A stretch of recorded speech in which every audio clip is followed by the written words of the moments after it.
season, and we be up here for the long run, strap in for a long one. We got everybody on one. Now you coming at the king, so you better not miss. And we only get stronger with everything I carry up on my back. You should paint it up with a target. Why would you dare me to do it again? Come get your spoiler, but we're taking over. We're taking over.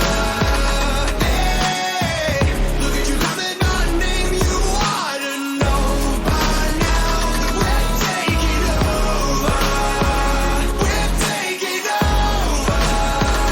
Hey, maybe you wonder what your future's gonna be, but I got it all locked up.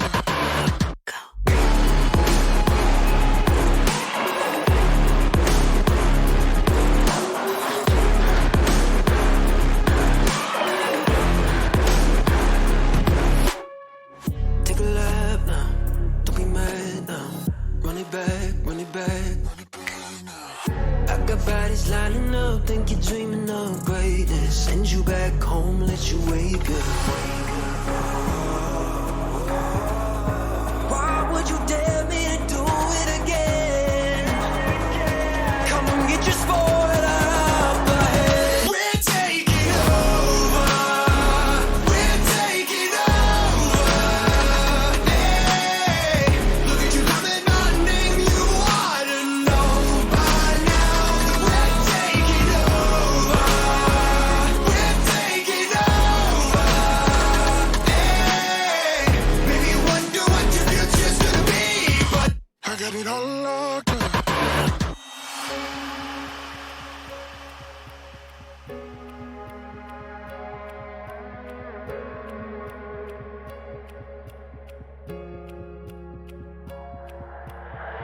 在以后，除了是傻子，还有其他吗？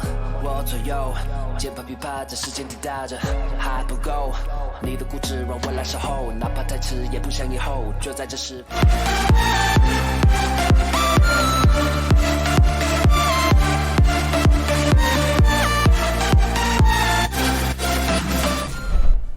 Welcome back, everybody. It is Series 2 here on Friday night of VCS English, bringing you all the VCS action in English, shockingly enough. My name is Everyday. With me is Rebel and Marby.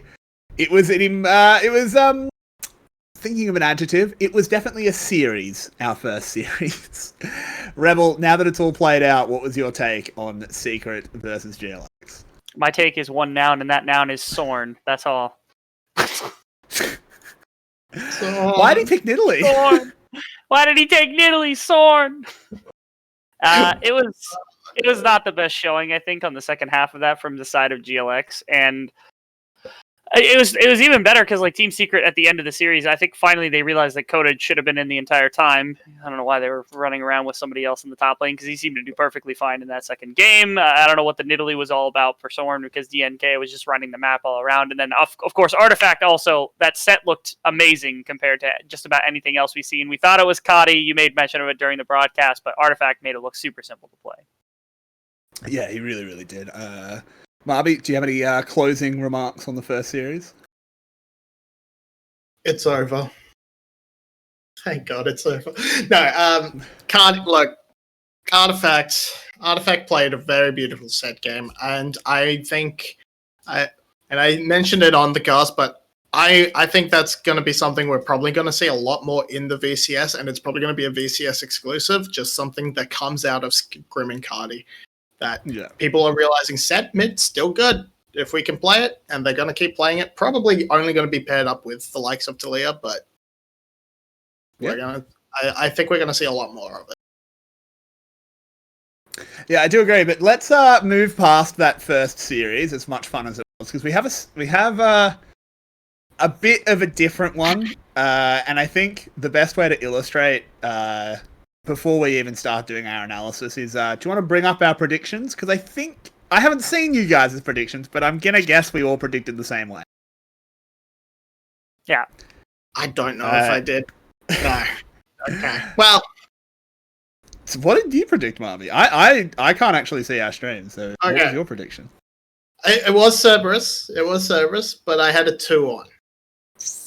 Really? I need to hear your logic for that. I was the same way, actually. Stag is a really? good coach. Okay. There have been most of their players have great potential, and they've had 2 extra weeks to try and turn things around. That said, after seeing Secret, I'm a lot less confident in that. But so it could very easily be a 2-0, but again, 2 weeks could be enough to get them enough that just pushes them to that 1 game win. Maybe Paulette has an amazing pop-up performance on something like Set, but Maybe. Or we maybe will he see. picks Ergot again.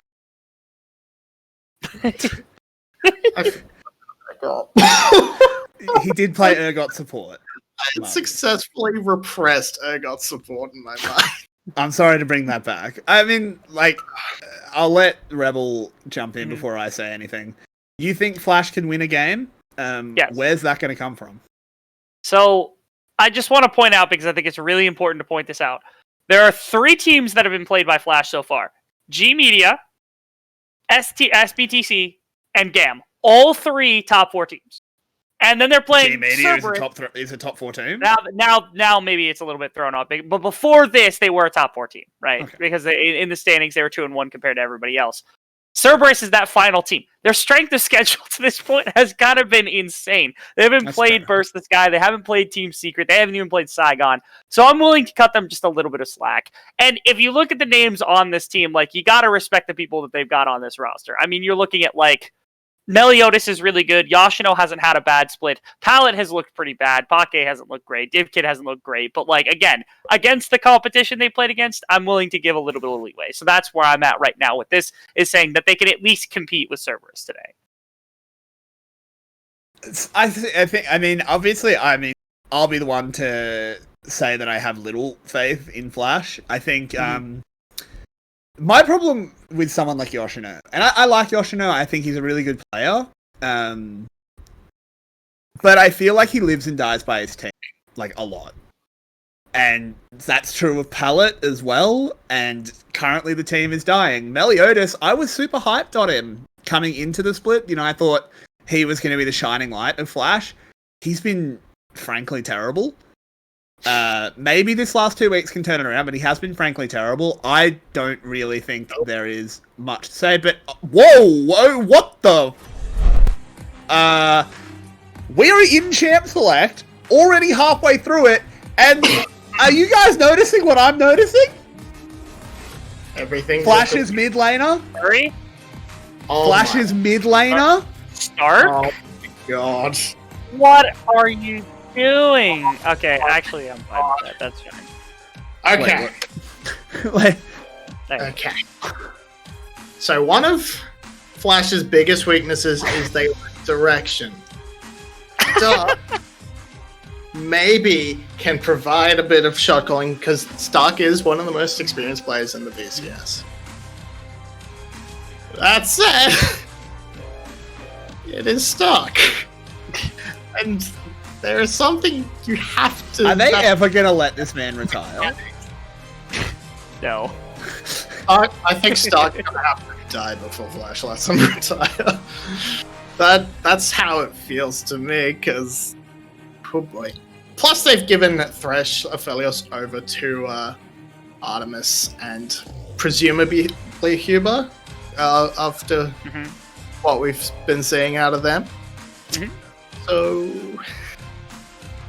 yeah, there is Huber. Yes. Stark mid. Stark! Stark! Wow, alrighty. Okay, Alright, I guess- I like, I actually do really like this, like, Lilia priority. I think that on later patches it's better, because now you've taken down, like, some of Udyr's power, Olaf's power, things like this, but it's still really strong in 11.2, so I think that's really good. Also, they were able to get their hands on Thresh Aphelios somehow, even though it was very blatant, other than the fact that, like, it was taken by, or Flash was able to get the first overall Kai'Sa. And now they're actually getting Gragas, which is something that's worked for CES. They have a 100% win rate with the Gragas top lane, so that's a weird stat to pull out, but it is still something to pay attention to. Yeah, Pun has been one of Cerberus's main weak points over their past series, but the Gragas is something he's actually been able to put up a decent performance on, to the point so that he's not a huge dead weight dragging the rest of the team down, and he's able to provide a good front line and a good amount of CC and engage, so Artemis can actually carry. Oh, all right, we're just playing top laners in the mid lane. That makes sense. Like Stark is a top laner. Stark is a top laner. This is GARM 2018 when they had 2019. Yeah, 2019. Sorry, where they had Kiaya just playing Kled mid lane every game. Yep. No. Rebel. Dia 1. He's turned up on Cerberus' squad somehow yet again. I'll let. Yeah, can you break down these drafts for us? Sure. So like the Rumble actually in like recent patches has been popping up as a really good option in both, especially top lane, I think more so than anything else, but also mid lane. It gets priority really easily because of your Q and trading ability. But now you're playing up against the Tristana, who is, I mean, like, I don't know, I don't think we've seen Yado play specifically the Tristana, but it does do really good things in the mid lane, and its wave clear even at just level 2, level 3, when you have that upgraded E, can usually be good enough to match something like the Rumble. The question is how much poke can Rumble get out onto the Tristana before she's able to jump in and try to get that engage. And I've never seen Rumble versus Tristana. I don't know anybody else who's seen Rumble versus Tristana, so if anyone's an expert at this matchup, I would love to talk to you, because I don't know what you've seen in your lifetime, but I'm sure that it's cursed. I'm sure we've seen it. Let's be honest. There was that time when Rumble mid was meta and DL1 was still playing the game. No, I don't think we ever saw the Rumble feature. I definitely don't remember it. It's here. I've got to say, I actually don't hate Flash's comp, considering it's Flash. Mm-hmm. If you take the nameplates off, yeah, okay, that's not great. But I actually kind of feel like it fits the Flash style. They're playing a top laner in the mid lane, both player and champion. I kind of don't hate it. It's just a bunch of go buttons.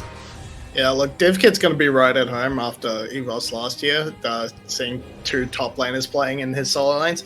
But, yeah, I'm very...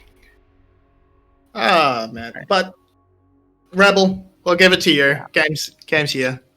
I need to see really quickly whether this is a tank pun or not. Okay, if it's tank, they win. If it's not, they lose. That's what I'm saying right now. Okay, well, it's phase rush. So you're saying Cerberus lose?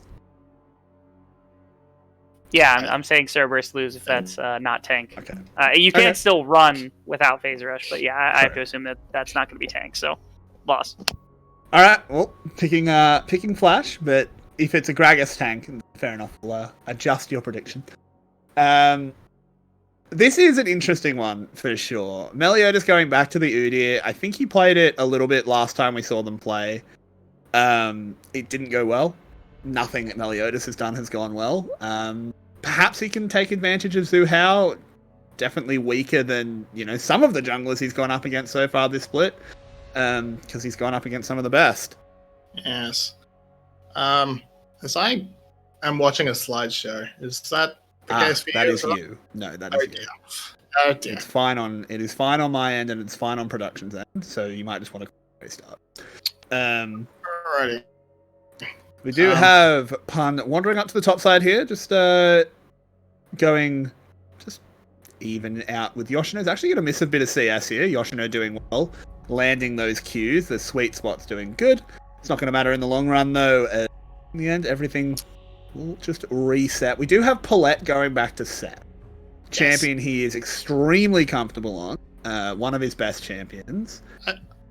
I also want to quickly point out, he has already burnt his flash and forced Artemis's cleanse out. So he's got that Hex Flash. He can make good use of that whenever he wants. So he's not really hurting that much. But he set up a Dead Summoner spell for that Meliodas might be able to go punish if he wants to get a really early gank off. It is cleanse, so it will be up very quickly, so it's not the biggest thing in the world, but it is something Palette has done to try and force some priority in this lane for Flash. Yeah. Cerberus, of course, they are playing a much more just kind of scale and chill out comp. They've got 2 ADCs. Tristana, of course, can make a lot of stuff happen early. She doesn't really play as an ADC early on. She's just an assassin. But as the late game comes, she does revert to just being pretty normal ADC alongside an Aphelios. Very difficult to deal with. So I think Flash probably wants to be looking at, the first Dragon, the first Rift Herald. Do you agree? Yeah, I think Flash want to be looking for as much. Both teams really want to be. Oh, never mind. Zhu Hao. He's dead. Oh, wow. Didn't flash. Oh, there's a hook landing, but they can't follow up on it. That's a very good play out of Huber to stop Meliodas, but just wrong place, wrong time for Bambi. Yeah, walked straight into the bush, met an Udyr there, was stunned up, which just meant an easy W from DivKid to get that extra damage down. And then, yeah, I think Zhu Hao just wasn't expecting that amount of damage to come out of Flash, so ends up giving first blood over to Meliodas. Wrong place, wrong time. And that's also, gonna not sorry, gonna go ahead. Yeah, no, it's not gonna affect the map too much. He's gonna get a quick respawn and pick up that top scuttle crab. So a little bit of a free back there, but Meliodas is gonna very happily pick up a early bounties. Now, you might need to pull on your deerskin cap, because there's something we've been talking about Stark a lot. Where's Ego? Good question. Oh, hang on, there's a fight on the bot side. DivKid going very low, but so is Huber. He goes down. Paulette gets the kill, but a good use of the flamethrower will allow Artemis to on back. I don't think he has the mana to lock Paulette down, so he will go away. It's a 1-for-1, but it's an ADC getting the kill for Cerberus. Yeah, and I think Artemis could have chased in there with that Gravitum and just finished up and at least forced Palette to back. But we've got the Rumble coming down now. Artemis has to be careful. Ooh, he could be in some trouble. There's the Flash Electro Harpoon trades for the Flash of the Aphelios. So Stark's pretty happy with that. Yeah, pretty happy with that. The Flash on Artemis is very important, can return with it. Seeker, and it's just a strong engage by Artemis and Huber, just having a lot of damage, but Paulette able to do a lot with that CC, with that face breaker to bring it in. But here I think Artemis has enough ammunition in the gun. Doesn't have the root, but the slow should be enough to bring Paulette down. He's already used the Haymaker. He doesn't have any defensive options left. But yeah, plays it safe, backs off. I don't mind that, honestly. You're playing Aphelios, you're already in a good position. Why throw it away? I don't think you're wrong that he could have potentially got him there, but I think it's okay. Just chilling out, looking at the mid lane CS. Rebel, you did say... That's what you want to say. The Tristana... There's the equalizer. Yep. Fun fact, because this is of course the VCS, do you know what Rumble's ult is in Vietnamese? Is a gank coming in the lantern going out well? No, as in what it translates to, not to is in this is a lot of CC, a good Haymaker might hold him up for a bit, but DivKid should be able to race away. Zhu Hao is there's no sleep. Can they get enough damage onto DivKid? Yes. They can! Artemis will pick up the kill. Yeah, that last swirl seed coming in very good and picking up DivKid. Just great counter gank from Zhu Hao. Just right in this time, he was in the right place, able to come in and turn around the committal from Meliodas. It means DivKid's going to go down fresh. Another kill over to Artemis. He's going to be well into his build on this back. Probably going to pick up most of the components for that Noon Quiver, if not the entire thing. We will see. No, he's just going to stop by at the pickaxe. Probably didn't have enough of the Noon Quiver, so gets the pickaxe to get him closer to that Kraken Slayer. Yeah, makes sense. So to answer the trivia, it's Rocket Rain. Yes, I've been told it before, yeah. but I just couldn't remember. remember. I think it's a cool name. That's Yes. why it sticks in my head, because I think it's actually really. So yeah, A little bit more just- literal than the Equalizer, but Yeah, they're both cool though. Regardless, let's have a check-in here, because it is a mid-lane winning for Yado, but it is actually being equalized by Yoshino up in the top side. It was 10 CS ahead. Pun is having a very good time on this Aatrox. We are, of course, still on 11.2, so Aatrox is still very happy with his very strong Gore Drinker. Yoshino, we've had a lot of comments on him so far. He hasn't been playing badly, but he hasn't been playing well either. He kind of hasn't been doing anything. He's Yes, kind of the like thing- been going okay. Sorry, I will let you know. no, cover it. He's kind That of does extend. been chilling out, farming in lane, and then the game ends. Yes, Yoshino has been playing very much like a solo queue top laner, in that he is on the island and he's not going to come down there until past 15 minutes. Unfortunately for Flash, that's really been, the game has already been so far almost lost in those 15 minutes that Yoshino comes down and he can't do anything to salvage the situation. So either we need to see Yoshino sort of getting out on the map early and trying to unlock with teleport plays, or they need to be going up to him and trying to let him be a big side lane split push threat. And it doesn't seem like that's what they're doing at this. Either option is happening right now for Flash, but we are going to see an attempt onto Yado, but Zhuhao is in position. So, I mean, like, let's be honest. Yeah. If Yado manages to die to an Udyr gank, he might be win trading. Like, seriously, your Tristana, just ult him away, jump away. There are so many ways to go. But, I mean, Melio just wasn't really wasting anything there. Just kind of wandered in. yeah. And I have to say, I'm very, very impressed with how Yado is doing. He's not going for, like, the shove and roam. You're a Tristana, just wail away on the turret. Stark has tried to make sort of roams around the map, and he has been punished for that. He's already lost 2 plates, and that's really what you need Yado to do. You need as much gold out of that turret and as out of kills as possible, because in the mid game you're kind of not very useful as a mid lane Tristana. You don't have a very strong side lane pressure. You're not that long range AD carry quite yet. So you need that really strong early game to bridge that very sort of nothing mid game where you don't provide what a normal mid laner would to your team. Yeah. Ooh. Yado, another gank attempt here, but he just hops away. This time the Rumble ultimate was committed. Now Meliodas might be in some trouble as he's going to get put to sleep. Has the E. There's the watch out. E. Ult. Why are you ganking the Tristana? So running his way through the mid lane, I don't know. That seems like a trying to cut your losses and try and get Stark back into the game, but you very much an overcommittal. As soon as the ult and the jump comes out, just turn around, go back to the dragon, force them towards the top side so that way they can't contest on the bot side, force the trade. Now it's just going to give up a free turret as this Rift Herald is summoned, and now Cerberus, they're 4 strong in the mid lane. They can just rotate into the dragon and pick up everything. It really feels like it feels like more than the gold lead that it really is. It's 2k at the moment, but it feels like so much more.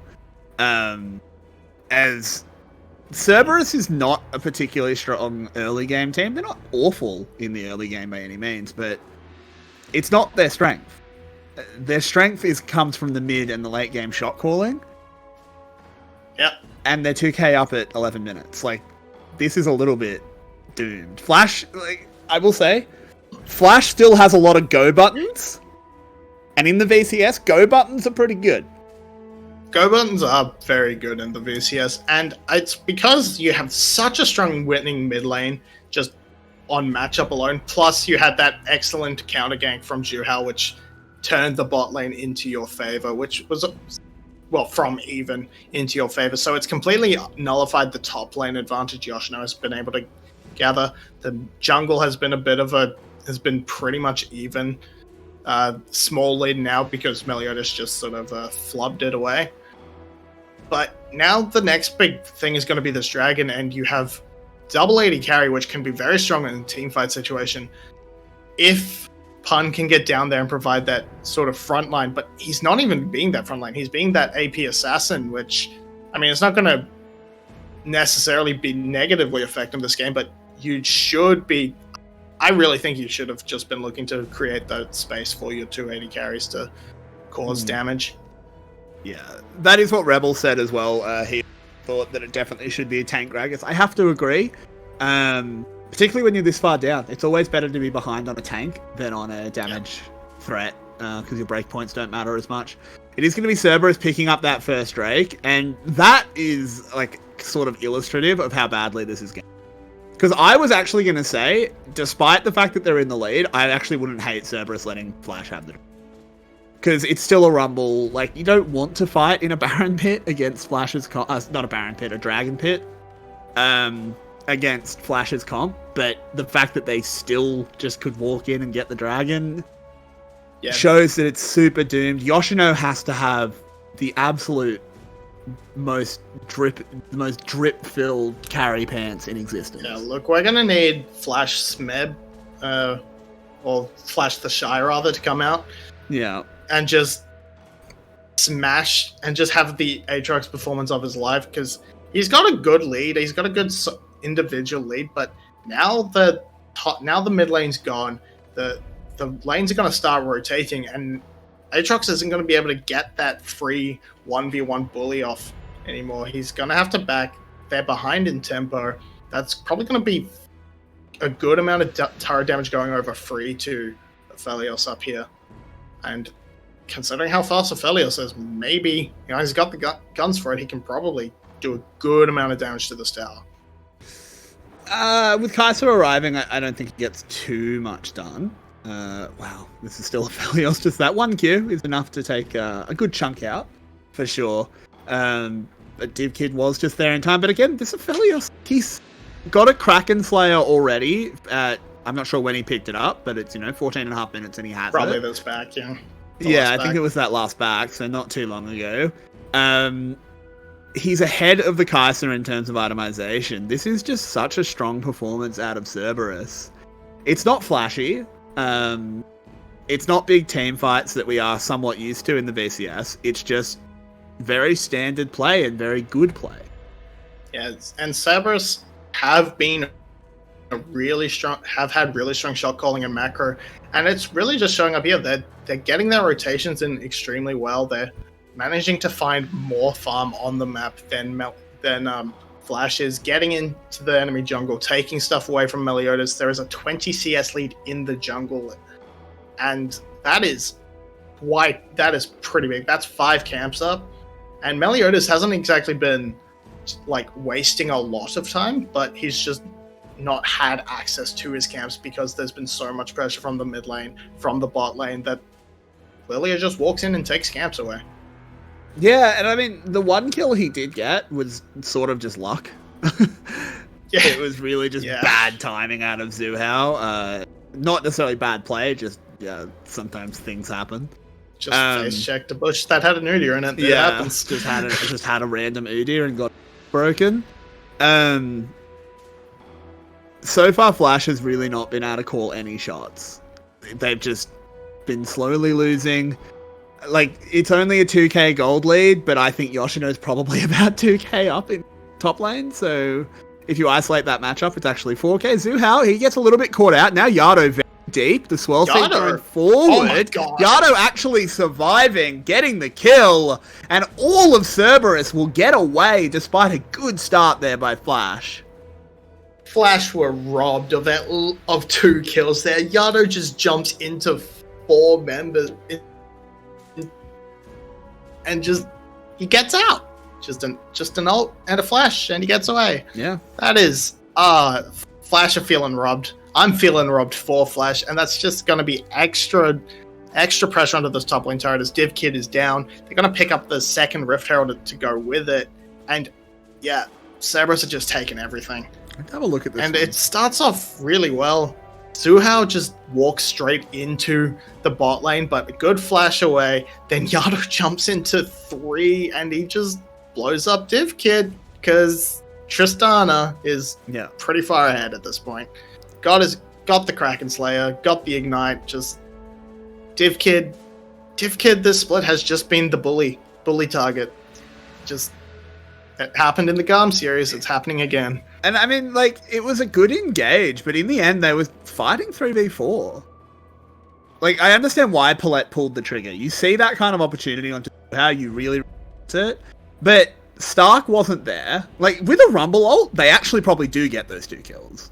Rumble ult completely changes that, but he was nowhere close, and Yoshino, who is your only person doing well, was on the other side of the map. I feel like it's a good opportunity, but you still can't pull the trigger on that. You never ever win that fight. Okay, so if you don't pull the trigger on that fight, Zhu Hao just walks in and then they probably end up running you down. That pulling the trigger gave them the potential to burst out Zhu Hao, and they almost did. If they had actually burst out Zhu Hao, that would have just been a one fight. They could have backed away. Yado probably doesn't dive in and try to and get the kill onto DivKid. As it is, they had that was probably their best option, and they just didn't have the damage there to pull it off, which is just means that it ends up going even worse for them. And now they're about they're still not actually that far down in the hole. They're only about 3k. But Yoshino has a 50 CS lead. It definitely feels so much worse, and we really need Yoshino to try and translate that CS into anywhere else on the map. Try and make big plays somewhere. Maybe around this the next Dragons are ages away, so this is their attempt. Oh, here they go. This should be a kill picked up. There we go. Shut down for Yoshino. Debatable if that's a good place for the gold to go. I'm not sure if Yoshino needed it, but at least they get something going there. They finally play as a team, and they pick up the easy kill. They pick up an easy kill. They pick up a shutdown. Yes, you probably would have liked that onto DivKid rather than Yoshino, just so he can finish off that Kraken of Gale Force or whatever he's going. Finish off that mythic item. It could be either, but it's probably Gale Force.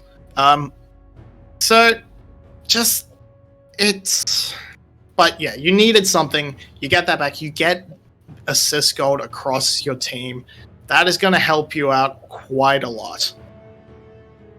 Just at the very least, it helps reset your mood, resets your mental, and lets you think, yeah, all right, we've killed their AD carry. We're still fighting in this game. Ooh, Yoshino and Pun. Pun and Yoshino. Pun just needs to keep him here. The team's coming. Yeah, the team is coming. Yoshino has to try and get a quick trade kill. He's at best going to get a 1-for-1. He has no chance. He knows what's coming. If he can get onto Pun and get the 1-for-1, he'll be pretty happy. But he swooshes over the wall. Sneaky boy. He does not have access to Flash, but he's got access to another swoosh, and Yoshino's out of there. This is smart. Flash making a call. Yado spots it. Can they finish this fast enough? Because Yoshino lives. The teleport is coming in. 3,000 health on the Baron. God. Paulette getting trucked. Here we go. What's it gonna be? It's gonna be secured by Meliodas. Flash is not saying die, and they actually might be able to evacuate. There's no barrel on Pun. They might be able to. Yoshino's back to full health. They could turn this. They could. There's a good Rumble ult doing a fair bit of damage onto Artemis, but on the other side, Zhu Hao going so deep here. He's so low. Paulette goes down. It's traded back immediately. DivKid actually doing a lot of damage. Can Yoshino zone off the front line for long enough? 2 for 2 at the moment. Meliodas goes on forward. Can they get this other ADC? They can!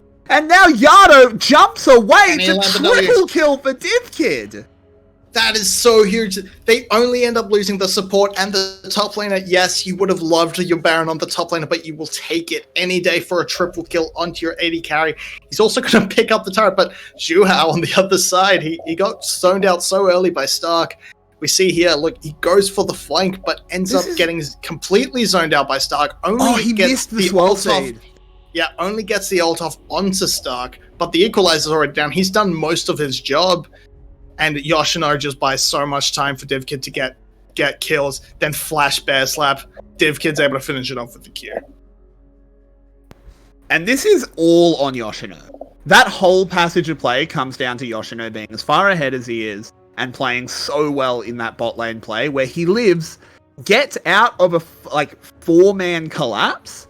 He gets out of it and then playmates in the fight on the other side. Yeah, okay, he dies. Who cares? He won them that fight. DivKid played really well as well, but Yoshino is the MVP of that fight for me. Yep. I think it's Stark actually played a very big part in the fight itself, but the whole passage of play, yes, Yoshino coming up huge. Now he's going to be rewarded with the tower on the top side. They're giving it to him. He's earned it. Let's be honest. No one else deserves it more than Yoshino at this point. But now we see that the AD carries are back to item parity. DivKid has his collector. That means every kill he picks up from here on out is going to be even more gold for him. And it's going to be even easier for him to get those kills. But the Ocean Drake is standing. They're going to trade it for probably 2 turrets if they commit hard enough. Actually, they might not have the wave in mid. So it's just going to be the top inner tower for that dragon. They don't have the wave position to take mid now. Unfortunate. They don't, but I think Flash is fine with this. They get gold. The actual stack of the dragon doesn't matter very much. Like it's one Ocean Drake. Who cares? Ocean Drake. There's a play coming in. He's trying to play around. Oh my word! Look at the combo. They're doing so much damage. DivKid is popping off. It's Div Man as he charges. Third to fall. He's got 3. There are 2 more here as well. He could be looking for it. There's the quadra, but he's too low to look for any cheeky pentas. And DivKid is here. Far too low. Yado has got too far away, but everything just goes right. Pallet setting up a massive ultimate for DivKid to follow up on. So much damage now with the 2 item power spike. Keister's online, baby. And yeah, Yoshino, I mean, he just came in to sort of help secure the kill onto Pun, and maybe if that was a tanky Gragas, Pun could have walked away from that, but he didn't. So, Rebel looking extra smart today. Yeah, I do think it was a huge mistake not going tank Gragas. I agree with Rebel. But DivKid, it's got to be said, started off this game pretty rough. Was not doing very well down in the bot side, was losing pretty handily to Artemis, but has come back in a big way. Road, he was 0-3-2 at one point. So if Flash closed this game out, can someone make that meme where it's Master Splinter with the young Ninja Turtles, but it's Yoshino that's Master Splinter, and then it's the rest of Flash when they're all grown up? Here's the replay coming in. Look at that combo. Yeah, huge ultimate from Pellet to set up DivKid, and then DivKid ends it up with a quadra kill. And got a triple kill, got a quadra kill. Next time's gonna be the penta. You feel it in your bones. But speaking of next time, Zhu Hao has been caught out and soloed out by Pallet. That is a support, ladies and gentlemen. Yeah, yes it is. That is a support. Ooh, they tapped onto Stark. But he does have the stopwatch. We'll buy some time. Paulette going forward, but he's gone. Yoshino is going to pay for the sins. Oh my god, never mind. Yoshino's going to pay for what? He's going to go forward. Look at the healing! Look at the healing! Marvy, he's not dead! He's full health! Look at him go! He's got the wings out! Oh my word, Yoshino, I love you. And that is why Gore Drinker has been nerfed on the life patch. Because, look, Yoshino, I said he was going to pay. No, Yoshino doesn't pay. He doesn't pay anything. He gets his girlfriend to pay for the meal. He doesn't pay at all. He just comes in and takes the rewards, kills Yano, kills Artemis, kills Huber. That was like a 1v5. And he gets a triple kill. That was disgusting out of Yoshino. That man, this man is. I'm willing to say he's the best top laner in the league for that play alone. God damn, that was fantastic. This is sort of like what we were touching on, is that Yoshino has not, like, Flash has been bad before this game. Flash has been very, very bad, but Yoshino hasn't. Yoshino's been fine. And finally, he enters a game, he leaves the lane phase, and the game is still happening. And look what the man can do. We know Yoshino's good. Yoshino like has been a top Yeah, 3 top laner in this absolutely. league for a long time. Know that he's really good. He was just getting elo held in the first 2 weeks. Yeah, absolutely. And Paulette, even then, he did that massive play. He did flub up that flash face breaker. That was kind of funny to watch, but does sort of completely force out Zhuhao. And yeah, that's the second Baron for Flash. And that was the first Meliodas, but the Baron was like that. So they're just going to take this Baron, probably use it to reset. Definitely resetting Yoshino, and they can pick up this Ocean Dragon and stop Soul Point from being anywhere in the books for Cerberus. And Flash are actually now in a very good position. They have the gold lead after being in the hole for quite a while. I would love to see the gold graph, but VETV hates gold graphs, so we're never going to see that. Yeah, this is a very impressive performance for sure. DivKid as well, of course. I don't want to say it's just Yoshino. DivKid bounced back from a rough laning phase, went in excellently in team fights. Is now 8-3, has the 3 items. He's actually equal on items with the Aphelios though, bar a BF sword. Interesting. Aphelios with 3 items is definitely nothing to be sneezed at. This game is not over. Flash is heavily favoured, of course, 8,000 gold ahead, but we are 28 minutes in, and scaling matters. Scaling does matter. However, it's not like Flash has a particularly bad scaling comp. Yeah, they mostly only lose out in the mid lane. Yeah, that's true. The Udyr scales well, Aatrox still scales well in this patch. Rumble doesn't scale extremely well, but against this composition of extremely squishy targets, that Equalizer will always hurt. That Equalizer will continue to tear Cerberus apart if they stand on it for even a second. Pun has to be very careful. He can't go around face-checking things. Yeah, he really can't. This is a Night Harvester Gragas. Not tanky at all. He will get blown up if they get on top of him. As will Zhu Hao, both incredibly squishy. Yeah, sure. Cerberus' saving grace is that it's not in a very it's not a very high range team fight. Oh, but Yoshino. Quite a bad equalizer there. Bit of a waste. The wave is cleared. So, ults for ults. Yeah. 2 very important team fight ornaments, just really not getting any value out of them. They get the Aphelios and they get a few out of Cerberus, but that's not really going to amount to anything. It's probably 3 minutes till the next big fight. Everything will be up by then. Maybe a few summoner spells still on cooldown, but it should be an explosive fight come this next dragon. Yeah. The Baron buff still persisting for now. What does Cerberus do? I think Cerberus wants... I agree with you that the scaling is not... It's not a canyon between these 2 teams. I do think Cerberus, due to having 2 ADCs, is comfortable playing scaling. The question is, how do they play scaling? How do they actually avoid these team fights and get the scaling done?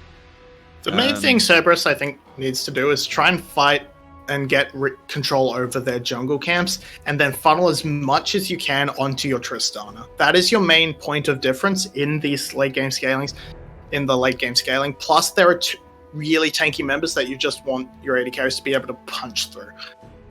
Getting levels onto Tristana, actually, she's already level 17, so just getting that, she's almost at max range.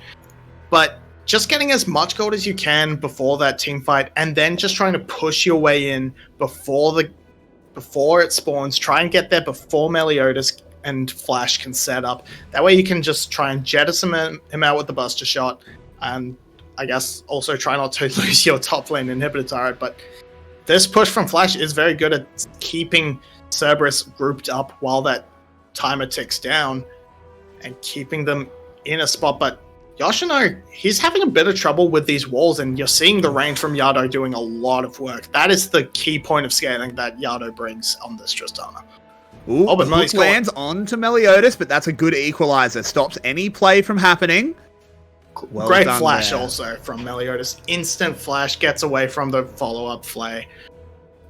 So that's not going to be up for the next Dragon or the next Baron, so that could come back to bite them if Cerberus is able to get good position and start them up. Because objectives, if Cerberus gets there first, they should melt instantly. Double 80 carries, both with Kraken Slayer, Lilia and a AP Gragas as well to bring extra damage. Everything dies. Everything dies instantly, and Grump apparently did something extremely rude to someone on Flash's mother because woo, 4-man booty gang. 4-man gang squad. Get that Grump. Take him down. Yeah. But let's kind of just reviewing the state of the game here. I think both teams are a little bit apprehensive, and I don't blame them, because I think the next team fight, which will probably happen around this dragon, that spawns in 15 seconds, probably decides the game. If Flash wins it, I think the game ends. And if Cerberus wins it, I think they can outscale. Do you agree? Yeah, if a decisive victory happens either way, it just... Oh, never mind, there's not even going to be a fight, as the dragon just gets completely removed. As Flash is there first, Yoshino and DivKid have more than enough damage to blow that thing up instantly. Baron it is, then. And yeah, Baron's going to be the next point of call, I guess. It's up in 3 seconds. Ooh, but hello, there's a catch here. Zuhao in trouble. There's a good ultimate. Palette gets a big Haymaker shield. There's the Aphelios ult, though. Palette has been blown up. Yoshino is terrifying. Wings have already been used. They're going to try and slow him out. Pun charges forward, gets the belly. They can't lock anyone down. Does Cerberus want to keep chasing, or give this up and move over to the Baron? Without Palette, it's very hard for Flash to keep anyone locked in place. They may just try and rush that inhibitor, but that would be a terrible decision because how fast Baron is going to go down. Yeah, I think they have to fight this one. Yeah, they have no vision. Tagged up. This is so good for Cerberus. Sorry. Equalizer about to come up. There's the Baron secured. Pun doing well on the side. Deals so much damage. It's not doing enough, though. Yoshino has to go gold. There's the shutdown onto Kid, and Cerberus is here to win. They might have looked shaky in the mid-game, I should say, but in this late-game team fight, they come back. Zuhao won't find Yoshino, who teleports away to safety, and that is Baron secured for Cerberus, and they are back in the driver's seat.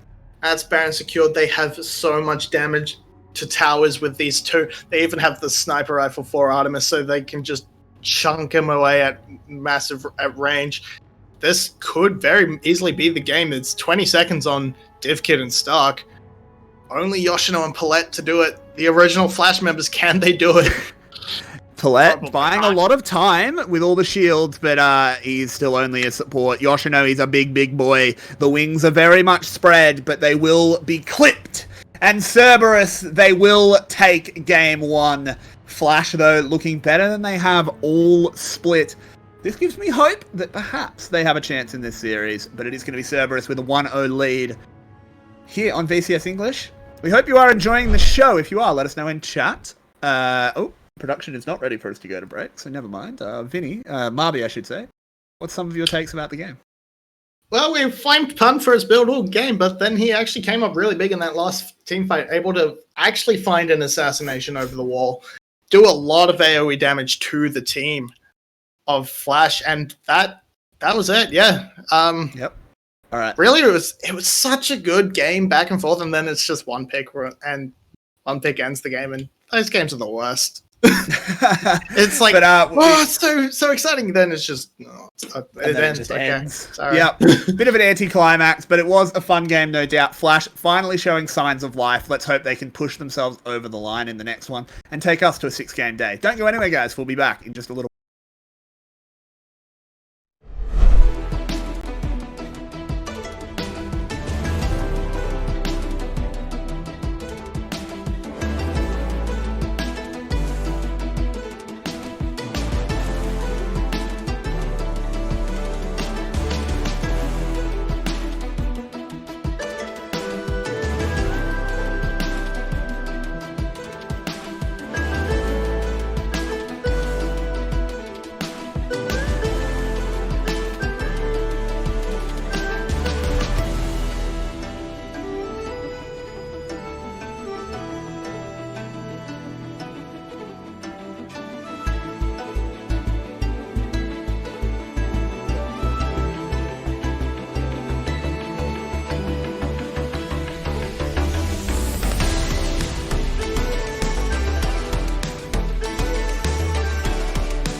What you gonna do now? It's your reflection looking back to pull you down. So are you gonna die today or make it out alive? You gotta conquer the monster in your head and then you'll fly, fly, Phoenix fly. It's time for a new empire. Go bury your demons and tear down the ceiling, Phoenix fly.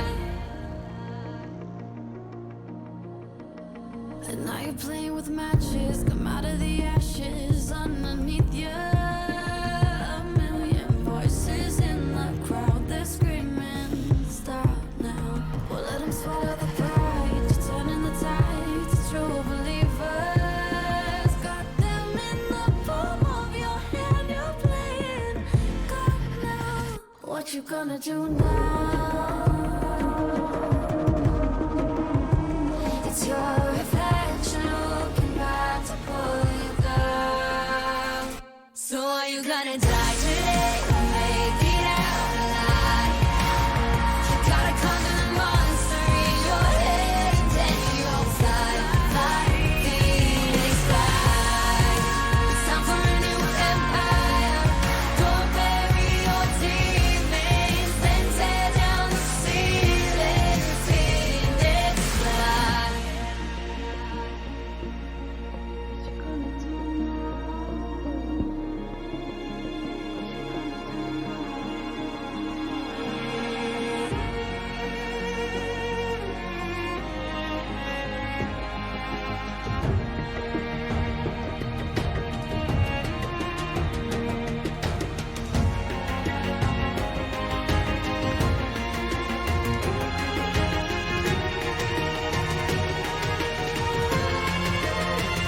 So are you gonna die today or make it out alive? You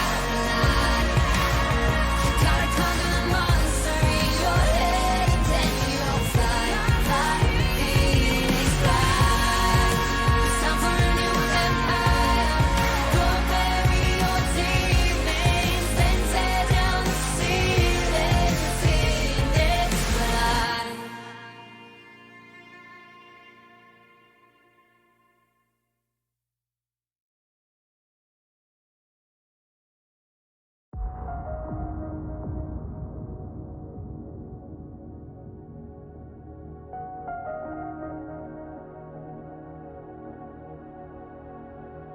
Phoenix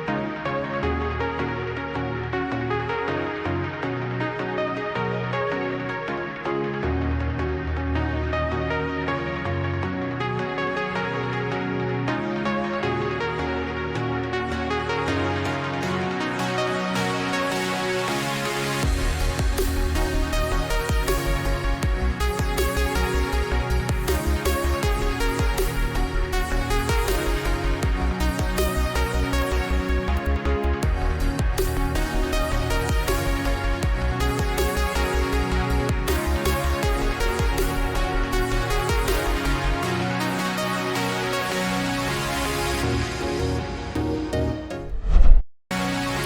Welcome back, everybody. It was a back and forth game, to say the least, in game one. Flash, everybody. They showed signs of life, but in the end, Cerberus put them back in their place. Welcome back to the Desk Rebel. What was your take on the first game? Well, I thought the AP Gragas was actually going to come to fruition, but unfortunately that prediction didn't come through because, I mean, when you're running double marksman and they're actually doing pretty well as a double marksman combination, it is still very volatile, and especially when you get Tristana that far ahead, it's tough to come back from. So it was close between the two teams, and I think Flash actually looked a lot better. Maybe Stark is actually providing them a little bit of a spark that they were missing before, and it was a much better look against Cerberus than we've seen in previous weeks. Yeah, I 100% agree. Marby, what are some of your reflections on this game? Yeah, I think if you can shore up some of the early game weaknesses, get maybe get Stark a little bit of a better matchup where he's not going to be put in such a hole. You can keep Yado and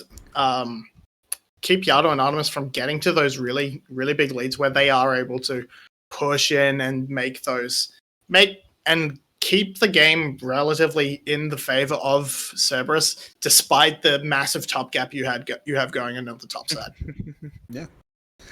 So going into the second game, Rebel, what do you think Flash can do in the draft to potentially give themselves that little extra oomph?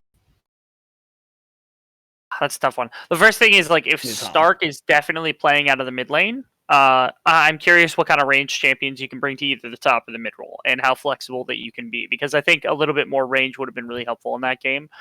The second thing is, like, DivKid did really, really good work, but it took a lot from the rest of the team to be able to get him into that position where he was able to actually succeed. Getting that activated a lot sooner would be really nice, and Pallet had some really nice plays as well across the map.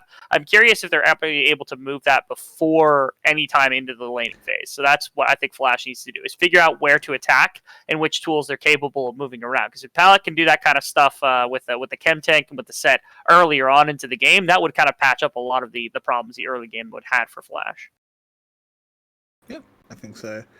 Marby, can you think of anything Cerberus can do to make sure it's not as close, to really put Flash in the dirt? Tank duty for Bun. He's not a good player. Well, he's had signs Yoshino's of being very a good player. Yoshino is very good, but it's not like Yoshino's the only one Pun struggled against. He's struggled against everyone they've played against so far. And he's looking like one of the weaker top laners in the VCS. Let's be honest, they don't want to be playing Pun right now. Let's be honest. They want to be playing Pass, but they can't yet. It's true. So Yeah, it's true. Pun's just here. Put him on tank duty. Make him play the tank Gragas. Make him play Scion. Make him play anything that it doesn't matter that he's going to get smashed in top lane. He's just going to be a useful hunk of meat. True. Let's head into champions like those. We do have Camille, Renekton, and Zoe taking off the board. Can we give some big respect to Cerberus, given the fact that, like, I mean, we aren't really sure what happened to Ego, and they're still testing out top lane, and yet they're still pulling wins against other teams, even if if they come out of the first half of the split 4-3 before they put their full roster together, then get their full roster together, like, that's a miracle. Like, that's really, really good stuff from the fact that Cerberus is be able to do that. So I got to give them a ton of props being able to put together this kind of a split this early, and if they take another quick game off of Flash, I mean, honestly, they could walk out 5-2, maybe even 6-1 up against all these opponents. I think that's huge for Cerberus' composition coming into the later stages of the bracket. Yeah, meanwhile for Flash, you're really looking for everything you can get. If you're starting 0-4, there's no hope of playoffs. That's pretty much out the window. And we're gonna see a first pick Seraphine. Okay. Interesting. I really like it if you're able to flex it into multiple roles. So a lot of teams end up bogarting it into either mid or support or even ADC. I know there's a team that I work with a lot that actually does that quite a bit, where they put it Seraphine ADC exclusively. If you're able to put it in 3 positions, this works. Always. There is nothing that beats it. If you can put it in at least 2, this makes some sense. If you can only put it to 1 position, I think that is when it gets weak. And so now it's a curiosity of how many positions can Cerberus actually flex the Seraphine to. I definitely think Yado could play it. Seems like his kind of champion. Yeah, I think on 11.2, you're probably not going to be seeing it go into the bot lane carry position.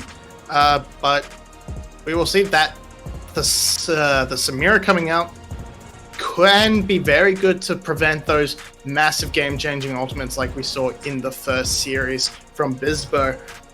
And we're going to see Zhu Hao take a crack at the... Oh, no, that's a lot of healing. Oh, that's going to be a lot of healing. With the Senna coming in for Artemis. That's on one hand, like, cool. Like, Senna's a good champion, and I'm a little worried about the Samira matchup into either of these two, or even both of them, depending on where you put them. But right now, you have 0 DPS on the side of Cerberus. None. You've got great burst and great kind of damage potential out of 2 of your champions, but the DPS, the ability to take objectives, is not there at all if you're not winning fights. So they just I disagree. I think attack If speed you're Senna's going- DPS is bad. This is Ginsu's before Senna this is is no. nuts. This is before 11.3. 11.3 is when that change came through. True, So actually. this is This is not 11-2. DPS Senna. This is true. This is bad 11-2. Senna, who's on Yeah. lethality, so this is not DPS Senna yet. That's Was that actually 11.3 true. change? I'm pretty sure. I could have. Because the way Rage Knife just functions, I feel like that should just be a baseline effect with how her passive Well, works. no, because Senna specifically got a change to give her an attack speed scale. It's not just range. Senna actually got a change. Was that 11.2 or Okay. 11.3? I'm sure. If that was 11.3, then this is a weird We're on a pick. If it was different 11.2, I'm not 100% sure. I'm sure. I think you're always in chat. Either way, Okay. Also, there was just a dodge. So we are going to come back to the Oh. desk. Hello, everyone. cool. But go ahead. Regardless, the crit scaling, the infinite crit scaling from Rage Knife that you get with Senna is still a lot of extra damage. It's and- not DPS though. I will agree with. Ron. It's damage, but it's not DPS. Not till you get to really high levels. So there's 2 ways that you can go for a Senna build, which is you can go with Rage Knife and you can go with Kraken Slayer, and that goes really hard, really fast. And you can get to insane levels of crit and insane levels of damage, but that comes a little further down the line. Or you can go a more immediate payoff with something like Gale Force is something you can go to. Not necessarily Duskblade, but some sort of lethality, any sort of lethality, which is a lot quicker to access, but it doesn't do as much in the later stages of the game. And Rage Knife can actually fit into both builds, depending, because there's like DPS calculations like you go into about why Rage Knife is actually better without crit to start with, but once you get enough crit, it does. But that's boring to talk about. Either way, Senna's not a DPS champion in the same way that like Vayne or Jinx or other standard ADCs are in that regard. Yes. So Right. I mean, yeah, they're gonna lose out to Yeah. Vayne, but Yeah, so like comparative to other like consistent damage marksmen or even like Cassiopeia or Azir or something, Senna doesn't bring that level. So like even if you have Graves or Kindred, something like that supplants that really well to be able to take objectives. And that's what I was talking about when it comes to DPS. yeah, fair enough. Yeah. That's fair. So we do have some champion select issues, as Okay. VCS so often. They had Particularly VCS Flash. playing. Flash is like horrifically bad at champion select. Maybe the Senna was a mispick. Maybe- Yeah, maybe they thought it was a different batch. Maybe had Flash picked a top laner and Stark just thought his champion was locked in, so as he didn't bother to pick anything. It's like, wait, what? I'm mid. This isn't right. maybe it's a pro draft issue. Maybe they're Oh, having no. trouble no, with not pro draft. again. Not a 45-minute pause again. You two don't have to suffer through it every week. And an amateur, we do it every single game because nobody has all the champions, and it sucks. Hey, and that's At what least it's not accompanied with a 45-minute pause. That's true. It's usually not accompanied with a 45 Look, minute pause. I have casted NA amateur. I have Yeah. suffered the pro It's draft. terrible, right? It's terrible. It is It's terrible. terrible. I don't mind it's the pro even worse draft. if you have. It's even worse if you have to cast through them picking their Pass champions. through that and through normal draft. Yeah, that And then the it gets spectator really- delay? Yeah, like 10, You get like 15 10 minutes. minutes of 10, 15 draft. minutes of pure now. Then they have to reset the lobby because somebody doesn't have a champion on an account, so they have to log out, switch accounts, come back in, redraft all over. I've been through this kit and caboodle, so I'm here for it. This is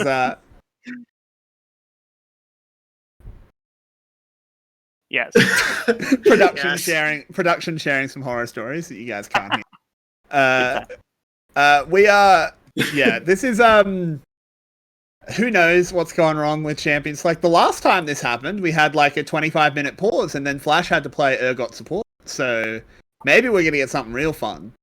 Who knows? kind of imagine they picked the center and then went, wait, it's 11-2. But in that case, like, do you get... Ooh. Oh, Looks like they're we're back in getting draft. Alright. They're back in draft. Okay, no break. We're all good. I have What to did say, they- though, if that's what happened, and this is a guess, you screwed up. You don't get to fix that. That's Yeah, your fault. So back in 2016, Team I Liquid think it was Academy was trying Cerberus to that picked- qualify. Sorry, it was Cerberus Oh, that picked Cerberus. that. Yeah, Cerberus picked it. Yeah. Yes. Back in 2016, Team Liquid Academy tried to qualify, and Piglet accidentally locked in. I think it was Ramus. It was And Ramus. they had to It was play Ramus support. Yeah. Because they accidentally locked it, and there was definitive proof that it wasn't like a misclick or a bug. It was just he accidentally didn't switch off of it in time. And I hope that's not what we have here, because that does hurt a team. But it is funny. Looks like we are just doing the same draft. The center is locked in again.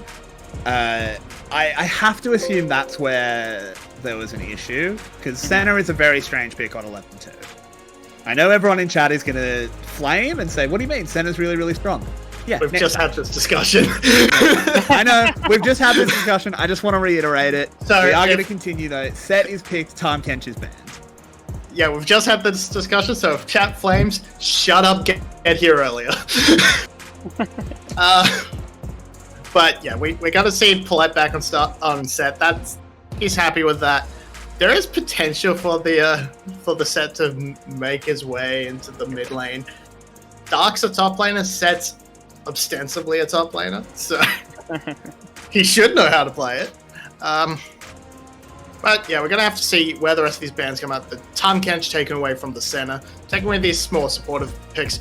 We could just see the double healing bot lane from center Seraphine. That would be nightmarish to play into if you're a Samira, but because that's a lot of range you have to deal with. But we're going to see where they go for the rest of this draft. I would be looking to lock in maybe a mid laner here. Actually, something like, the Gragas works really well because that leaves the flexibility open for the set, plus adds an extra layer of flex in the Gragas itself. Yep. So far, very flexible draft. Flat. Could still be sending things to a lot of places. So you have to imagine that's going to be set for Paulette. It could go elsewhere, but it's Paulette. He does love the champion. Hey, Gragas mid. Oh no. No. What do we want to see Cerberus rounding with? Wukong's not a bad option into either set or Gragas top lane if they want to try their hand at either of those two. So I don't think that's ridiculous.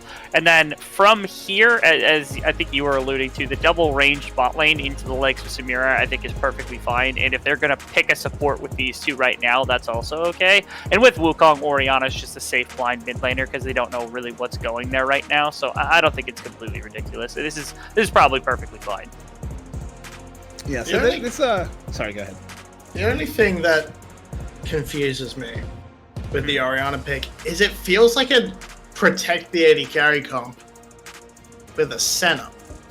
Mm-hmm. And we've already discussed center isn't that super strong Rage Blade Kraken Slayer, get all the DPS, become a regular auto-attacking AD carry. Mm-hmm. So, do you buff the Wukong?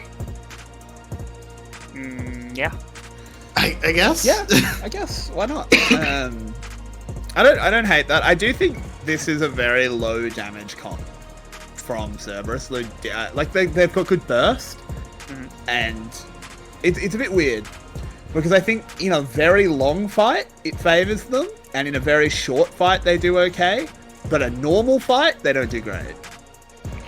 Yeah, the intention behind this, I like to call it a bonk comp because they're looking to hit Samira and they're looking to hit Lilia, and that's it. If they get those two, either one of them, and bonk them, they're done. That's it. Fight's over. They win because they win from that point on. But if they don't, then they're done. They're like, there's no way to win that fight because now you can't get through the tank line and there's damage coming behind it. So now there's a real problem for what you're doing. It's set top. Yeah, and it's Malphite mid lane, that's right. If he doesn't take dematerializers, I'm going to lose my mind. I've had this discussion, I think, on this desk before. If I don't see demats, he's not playing this champion anymore. You're not allowed. Those are the rules. I don't make them Malphites make that. Alrighty. It's set top. Yes. That's ballsy. That- Like, I love it. I play a lot of set top, but I'm it- also really bad at League of Legends. They could be swapping Stark and Yoshino. Think about, like, Malphite's True, really good that's into true. Wukong, and Stark plays top lane. You could just swap the two in terms of role, which would be a pain for everybody who's watching right now, but it could happen. You do have that option. That is the joy of running two top laners. They can both play top lane. Yes. Judging by the pathing these guys are taking, Stark may be heading into that mid lane. But, yeah, we'll see. Rebel, give us your final words, and are we going to a game 3? I don't think so. I believe in the bonk comp. I'm ready for it. I'm here for it. All right. We'll talk to you again after this game, or potentially we won't talk to you after this game if we are going to a game 3. We'll find out as it plays out. Currently, Artemis posted up in the mid lane, just having a chill, having a bit of a dance with Meliodas. Yep. Lilia versus center mid lane. This is going to be a very interesting This is going to be a very interesting game, as we see. Judging by where the 5-point defense is, it does look like it will be Yoshino going top. Yeah. I actually wouldn't have hated the swap. I really wouldn't have. I wouldn't have hated the swap either, but I guess with Yoshino heading into that top lane, you can try and top gap. Actually, the swap is going to come through. It's just very late. Okay. As Yoshino makes his way into the mid lane. And there we go.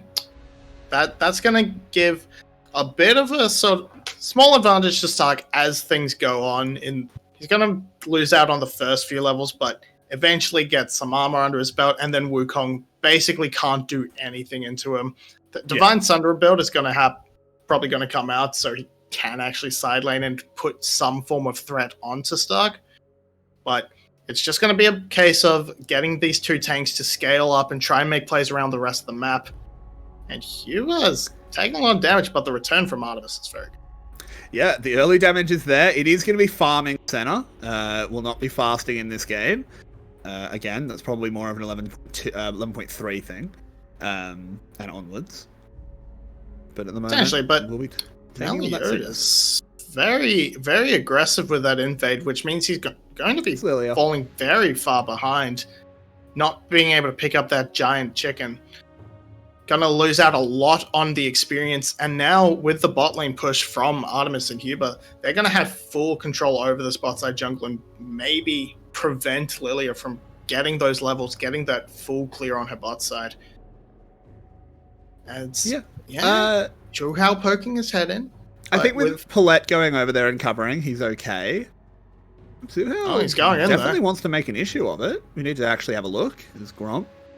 Getting low. Zhu now he's Hao too far forward. really contesting. He's in so much trouble. How foolish. Foolish. Foolish indeed, and now Yado came down, and now he's on the wrong side. Yeah, he really is. They just Gonna need have to to trap flash the him wall. in.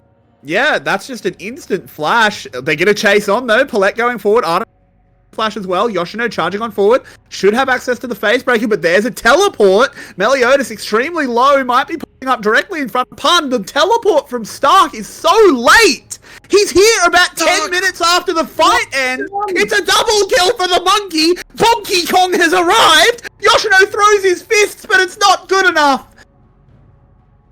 Stark, you lost the game for your team. That is a 4-1 victory in that team fight. Stark, you came in so late.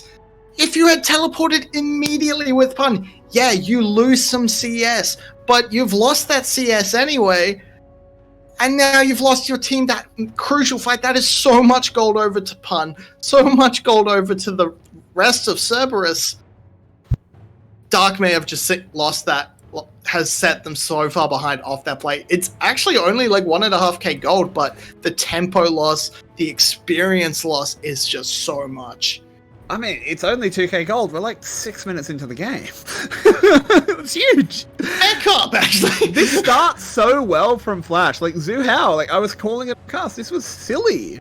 Yeah. And then... Huge over-aggression. Yado's on the wrong side, so Paulette just trying to...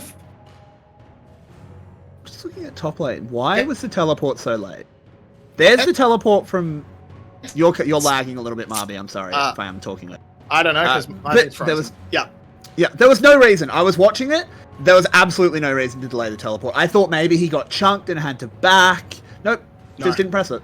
No, he just wanted to keep last hitting minions, but absolutely the wrong call. You need to join your team in those situations, especially this early on. Just raw stats are so important. And now you've got a 10 CS advantage. Doesn't matter. Pun has 2 kills and 2 assists. He has a full phage. You've got a corrupting pot and endurance ring. It is disaster in this. It is disaster across in the top lane. The items across the map, except the jungle, because of that first blood going over, meant Zhu Hao wasn't able to pick up anything. That's the only advantage Flash has left on this map. That is so much. But what can they do from here? They're gonna have to try and stabilize somehow. They're making a little bit of an effort. Zhu Hao going in onto Yoshino. He should have access to the Haymaker shield. Throws it out, and that'll keep him safe. Set, very hard to gain. Yeah, but that's enough. That's enough to create that mid-wave priority, and there was enough damage dealt back onto Zhu Hao that maybe... No, he's gonna try and get his bot wave to get that priority. They're gonna come up and help him with the dragon prop, most likely, and that's gonna be another dragon. They can just heal up Zhu Hao. He's not gonna be in any trouble. Oh, Yoshino's the showstopper's used. Oh, Yado takes a tower shot, but the Haymaker was not angled right and the Swirl Seed did not land. So Yado will walk on out of there. Yado walks on out there, and now Meliodas is going to walk right on into her there.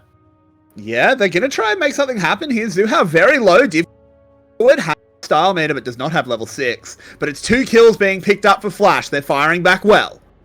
Yeah, that may be the start of getting them back into the game. Whoa, they're going into the tower. Artemis, that was silly.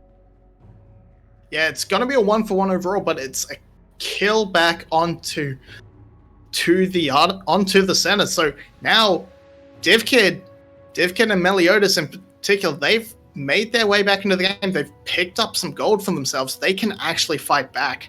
As soon as center resets, they're probably going to be on comparable items to Artemis. In fact, they should be, because they have the exact same amount of gold on the scoreboard. Give or take. Same CS, same kills and assists, yeah. Yeah, I mean, the thing in the end is that Samira didn't die, you know. Yeah, she sticks basically. around. Yeah. Picks up some extra experience as well, yeah. And the thing in my mind is that I think that kind of showed a little bit of Artemis. Like, I don't think they scrim Team Flash, because I saw that play, and hang on, up in the top side, Stark ults away, survives on very low health. But to go back to what I was saying quickly, like, I've watched enough of Paulette. I knew he was diving that. He was 100% going to dive that. Other supports wouldn't. Paulette would. And it's like, Artemis, like, you got to be able to read that. You got to know player tendencies. If I know that, you should. Absolutely. Paulette absolutely is just going to try and get that advantage for his AD carry. And Meliodas, you cannot fight this, but he can set it up. Yeah, but he can with the boys. Paulette is here. There's the belly bop. The Swirl Seeds are coming in, and Yoshino will throw the fists, break the face, and that monkey is going to be sent back to the cage any minute now. Oh, he's ulted! He ulted the clone! No! Yosh! So, Pun tried so hard was like trying to bait them out, making him think that they cloned, pressing S to just stop dead in his tracks as if he'd pressed W. Oh, and then when it actually happens, Yoshino just ults the clone. It's the mind games from Pun. He gets out. They're gonna pick up this Rift Herald, but on the bot side, plates are gonna be traded. Oh my, sets it up for... So Meliodas sets it up with the sleep, but Paulette... Yeah, look at this. He's just pressing. He's just standing still. Oh, look now. At that. He's standing still, making it look like he's pressed the thing. And then here, now he presses it as the ult comes in. It's... Paulette just does not quite have enough damage to finish it off as the center ult comes through. It is hurting. God damn. Oh, hang on. Hang on. I'm just having you might have to just radio cast for a second. Start. My apologies. But from that, the Rift Herald has been claimed. The bot lane has only taken a couple of plates off, so they're gonna need to play with this Rift Herald extremely well to try and make sure they can pick up an value equivalent to what they lost. They did actually manage to chip off 2 tower plates in the top lane for DivKid though. So in the end, the tower plate gold across the map was even, but this Rift Herald is mostly going to have to be used to make up for this massive deficit in the mid lane. Yado showing how to deal with the set, just constantly shoving under tower, constantly pressuring this mid lane turret. Gotten 2 plates now, almost got a third, but Paulette may be caught out. Apologies, they're gonna just go for the control ward instead of the big juicy Greggy man. Sorry about that, guys. My Discord just entirely crashed. I hope Marby had you in safe hands. Yeah, it was alright. But well, they're gonna see on what they in, can find with blue. and Meliodas did actually get that blue buff in the end. Yes. Yeah, steady hands from Meliodas able to get that blue buff, but maybe looking for something in the bot lane. Cerberus. Ooh. Paulette, Nope. very far forward, glacial augment, but will dash away from that Seraphine. He'll be safe. And it's Cerberus still with a 2k gold lead, but Meliodas, he might be in some trouble. Oh no, the sombrero out of Yado completely misses the shockwave, and Pun arrives, but he's not doing enough. The center ult across the fight is doing a fair bit. Down goes the set. Stark on the run. Can they get this rock? They can. The Bonky Kong is doing the bonks. Yes, Pun was absolutely doing enough, keeping them in place for Senna to arrive and dish out the damage. They committed both ultimates for that pick onto Yado, but that meant they had no way out when the rest of the gang comes calling. There are 3 heads to Cerberus. You only dealt with 1. Mm-hmm. It's true. Cerberus is very good at surviving. I lost the plot there, I'm sorry. Yeah.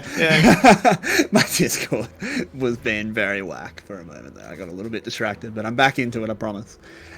Let's look at how Flash can sort of stay in this one. They are currently, about 2,000 gold down.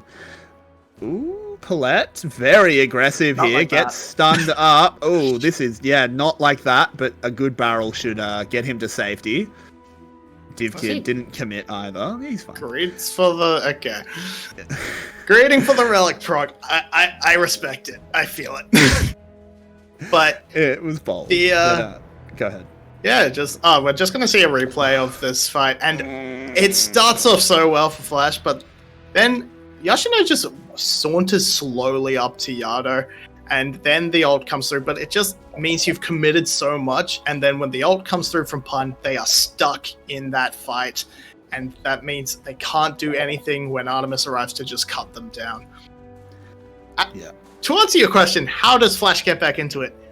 Similar to what they attempted down there, but actually landing your CC and being able to commit to that. Sort of like this, but no, Yoshino is just going to be really, really bullied about by the arrival of Huber. He's okay though. Set, again, very, very difficult to kill. Extremely tanky, has a lot of health regen. He's fine for now, just farming it on up. Do need to see the CS numbers, but we haven't seen a scoreboard in a little while. Nope. We did see it briefly, and yet there it is.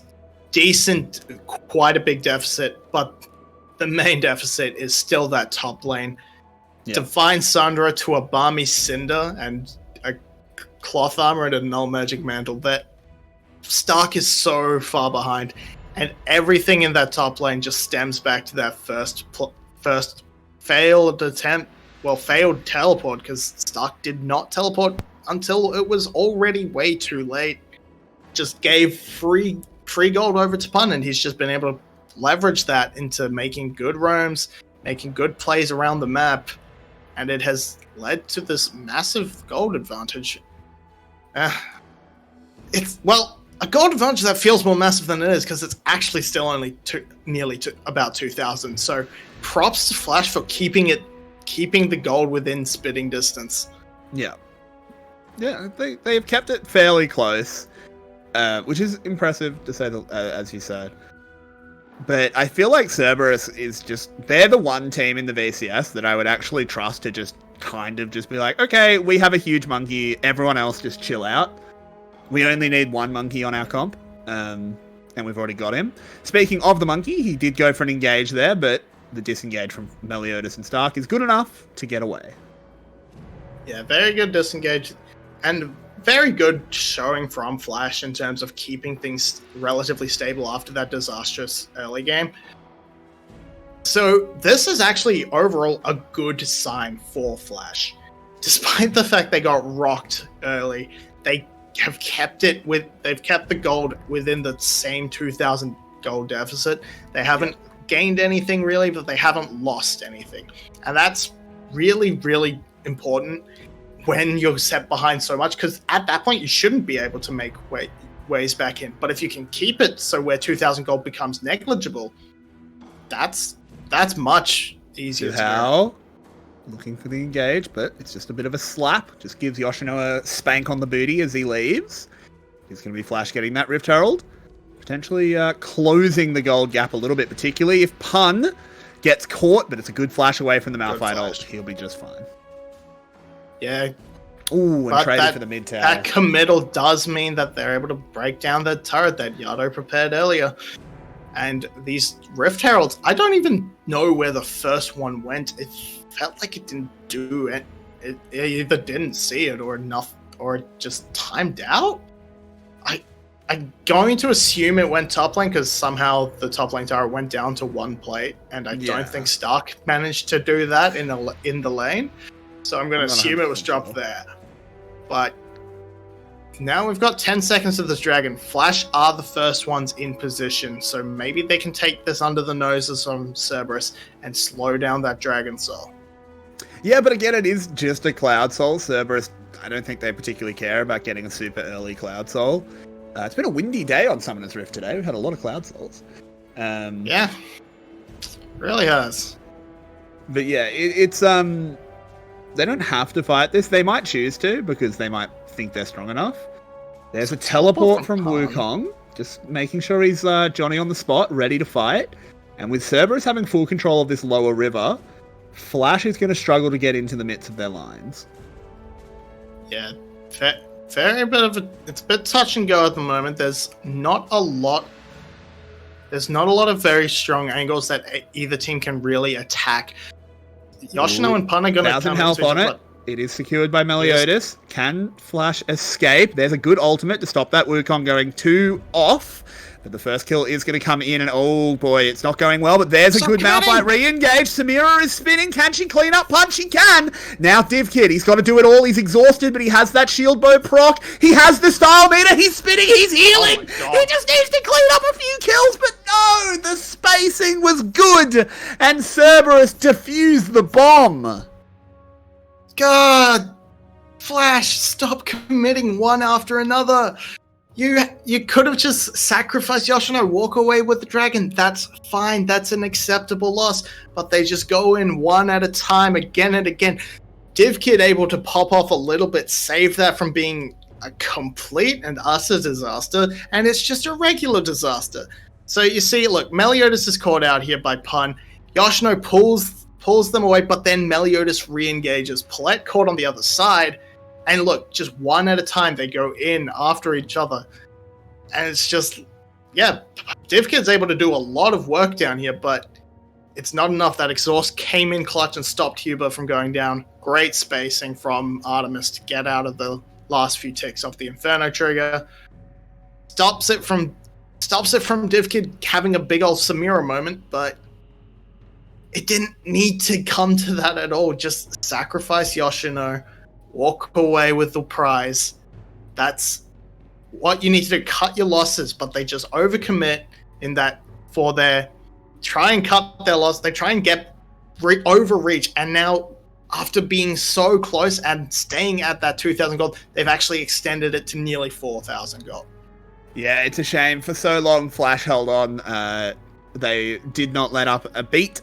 Now they unfortunately have Paulette being very cheeky there, baiting the monkey.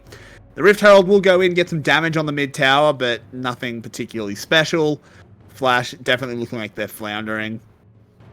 It's got to be said that at least this series looks better from Flash. This game's not over. This game's not over by any means, but they look much, much better than they did in week 1 and 2. Absolutely. They still have enough pressure to try and take this turret, and then they're still able to find advantages on the map when they commit to it, but it's silly decision making around team fights and what looks like poor coordination, and that's I did hope that having 2 weeks to sort of work on that would help with that. Bringing in Stark, that seems to have helped some, but it's not going to be enough to really bring them up into that team that we really wanted them to be at the start of the split. Yeah, for sure. Start farming at this bot lane here. They still have the tools for an explosive team fight. There is you can be 4,000 gold down or 3,000 as they are now, and a Malphite Lilia Samira combo can still happen. Yep.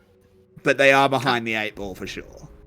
Absolutely. And speaking of that, you've got the Collector now, so those slivers of health that Cerberus were able to get away with from the last fight with DivKid, not going to happen anymore. DivKid's got one of the most ridiculous item synergies in the game, besides Kraken Slayer and Katarina. So that opens up that potential for that wombo combo even more. They could have doubled down on that sort of thing with the Moonstone and Lilia, but again, you are actually really far behind. The Liandry's giving that extra bit of damage against the sort of tanks of Zhu Hao and, well, the front line of Pun.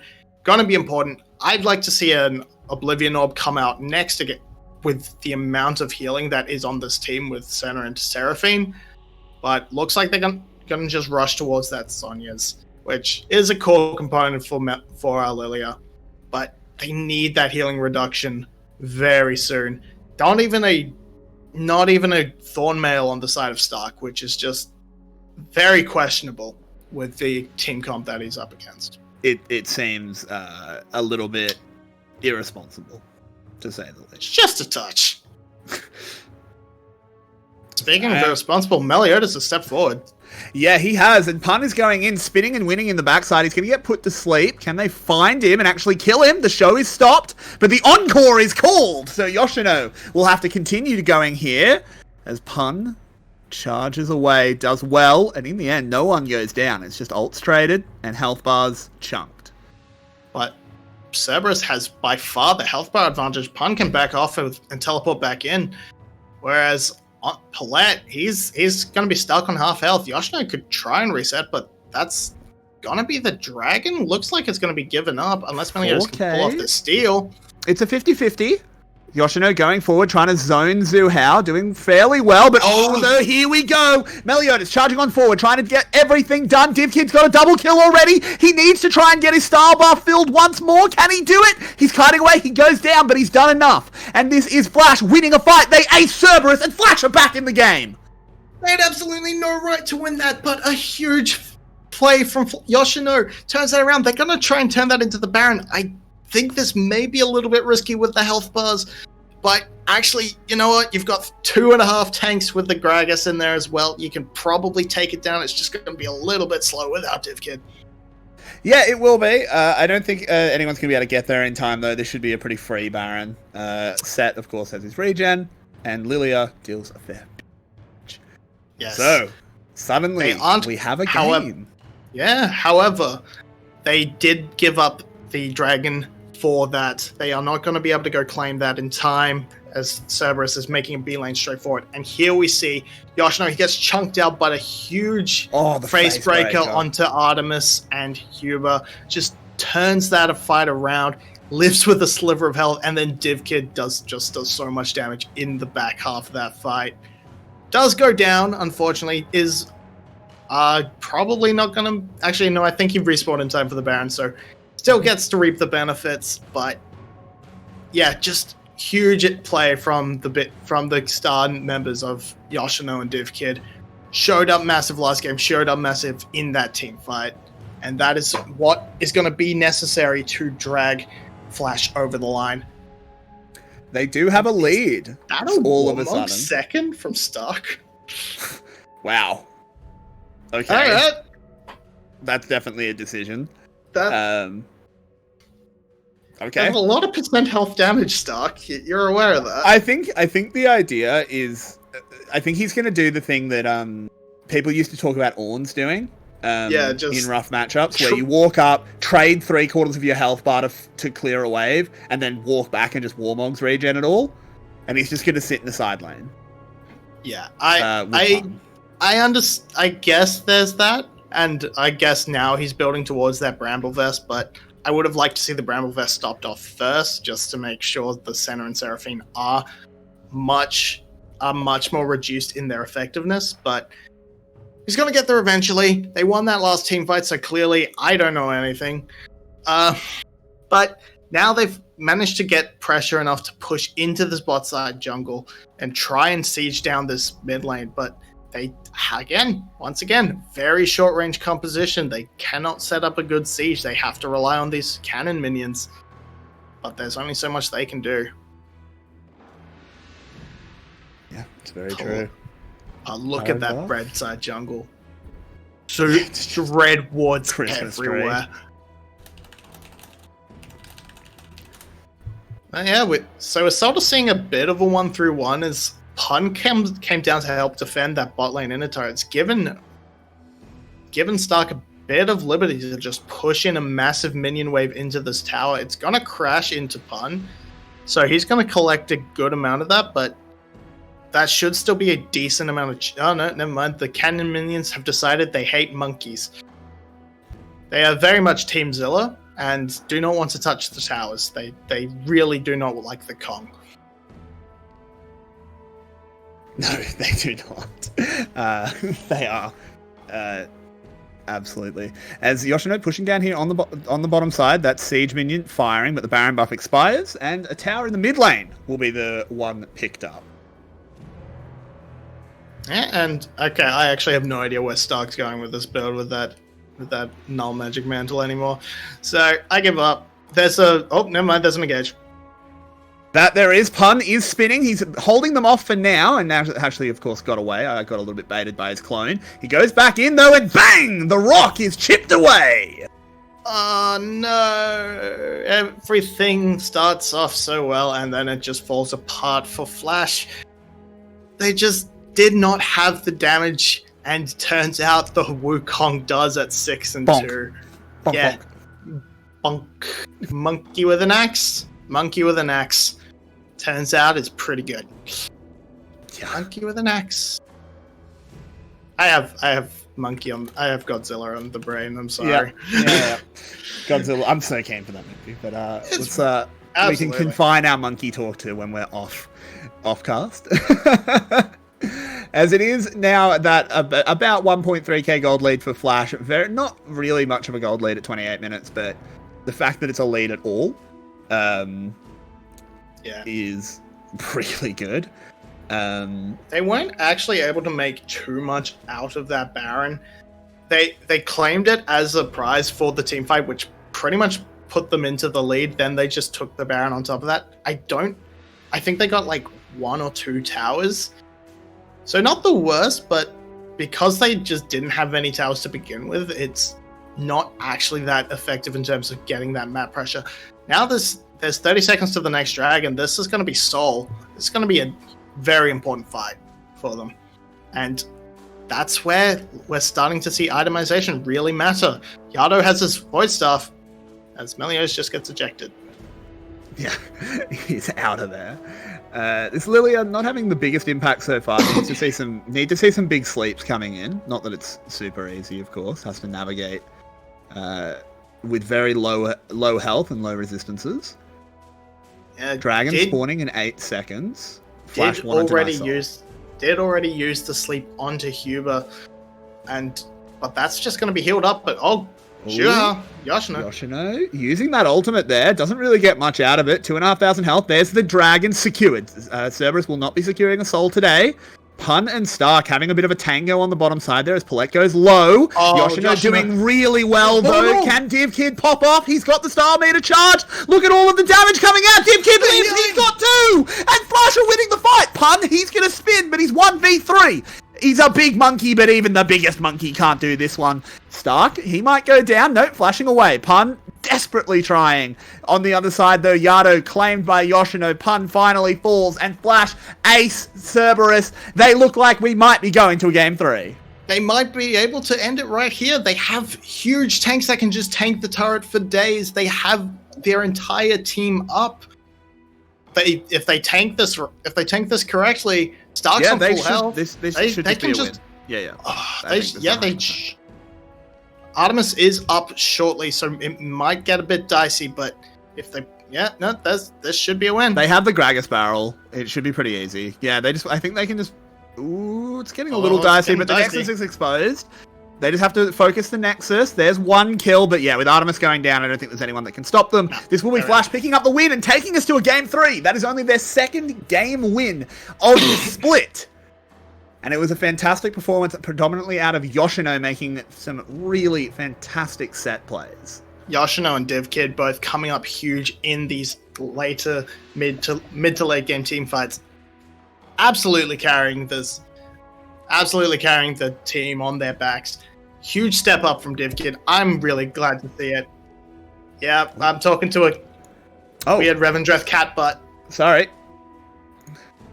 But my bad. I forgot that my Discord crashed. But we'll just go to a break. Sorry about that. My fault. Tech issues. We'll be back in about 5 minutes. We hope you're enjoying the show.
The joke seems to be on me, 'cause I'm the one laughing down here on the floor. Deflate the mystery of living in the most heartless fashion I could ever imagine.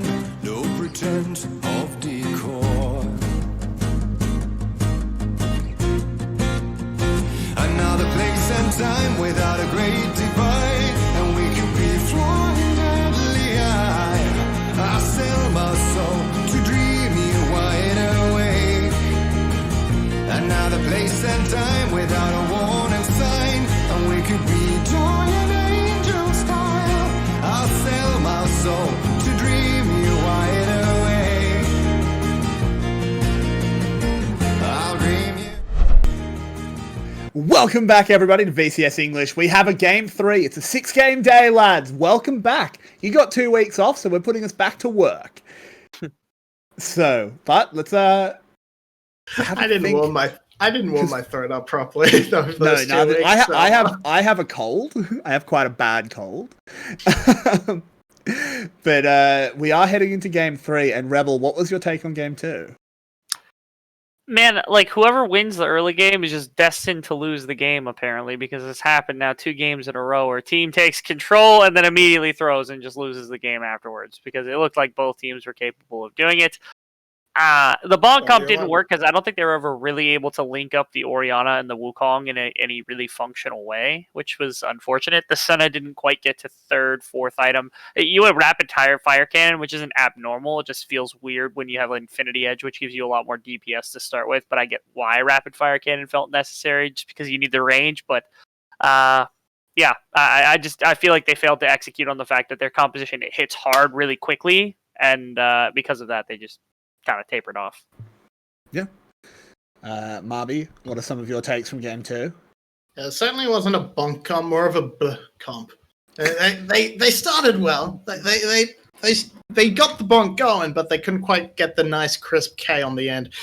It was really just Cerberus played really well up until Team Flash started playing really well. That's all it was.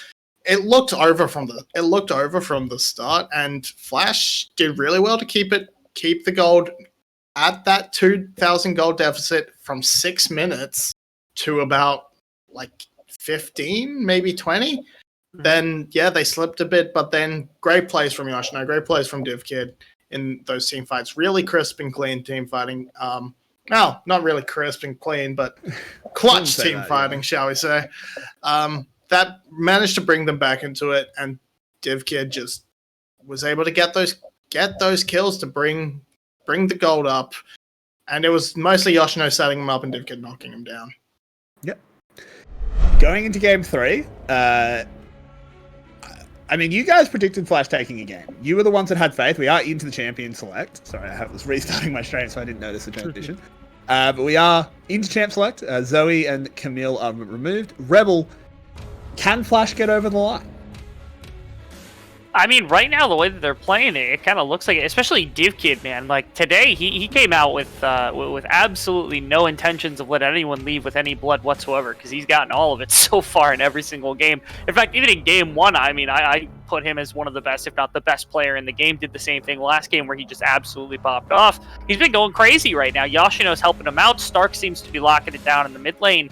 I think they have the capability of taking it over the line, but again, they're on the wrong side, because this is what happened to them in game number 1. And again, if for some reason these teams can't ever really build on the lead that they've been able to accrue for themselves in the early game, I need to see a blue side team actually figure out how to both take a lead and then push it to a point where you can work towards a win condition like Dragon or Baron or something like that. Because right now we're just not getting that at all.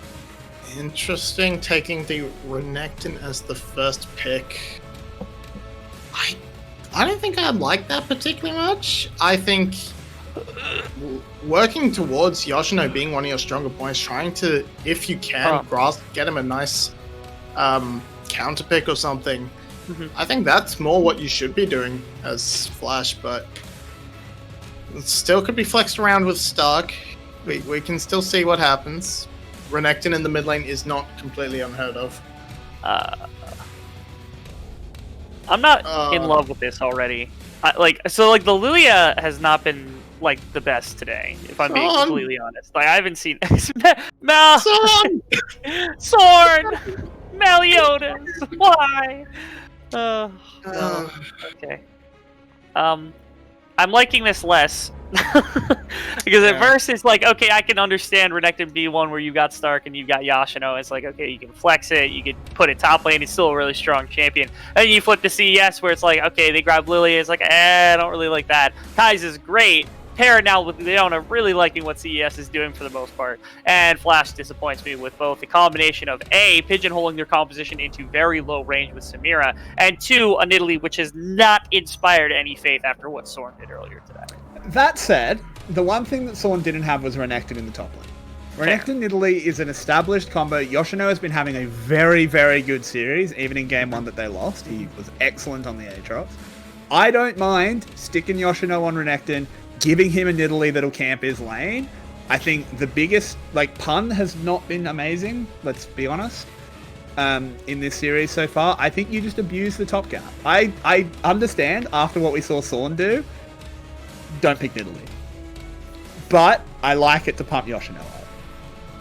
However, I don't think Renekton's really the greatest champ for pumping Yoshino up, especially in a sort of blind scenario where you still have counter picks like Volibear to work with. You can also just stick Cerberus. You can also stick Pun on a tank and just absorb so much pressure if you just give him an Ornn or something. And Pun has had decent Ornn performances in the past, so I wouldn't really not be against that. As for on Flash's side, the Samira is good in isolation against the Kai'Sa, but as a compositional piece, you're probably not going to get a really strong something with really high range onto Stark. So probably just you're going to end up having those same sort of siege issues. Maybe I guess Meliodas with the Nidalee can aid that if you go for an AP build with a Lichbane or something, but generally not very high siege going to be coming out of Flash most likely. Looks like both comps are pretty bad at sieging. So far, it's very short range on both teams. Difference. You know what? Gragas. You know what I would love to see in this is instead of the Lilia, a Talia, because you've already got your bot laner with Leona, who's phenomenal, and then if you really wanted to, you could put Twisted Fate mid lane, which is phenomenal with Talia because you can gold card into something, but it's not. Palette's been trolling Hovers all. Palette has been trolling Hovers all night. Do not trust Palette. That's not. Palette doesn't exist. Look, he's not real. Look, if Palette is hovering something, he's not real. There's a chance he misclicks and locks it in and has to play said support. I think they just put Gragas support, but okay. Yes. Well, in this case, yes, that's what they have done.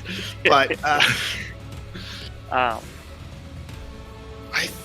think we're going to see a very similar situation to what happened last time with Stark on the okay, we're just getting Victor. I would have liked to see an Azir come out for Yado, give that little bit extra range to work with in sort of siege compositions, but I mean, Azir is definitely not bad in siege, can zone people back off the tower with that gravity.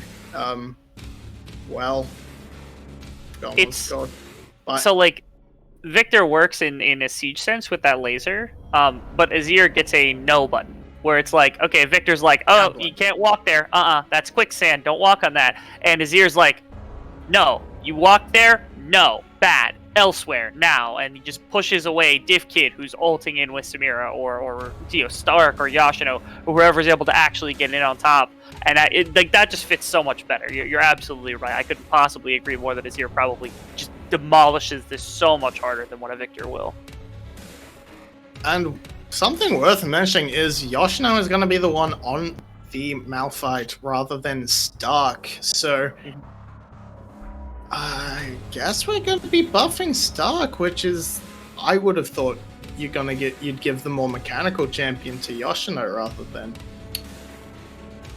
Yep. You put your better player on the harder champion.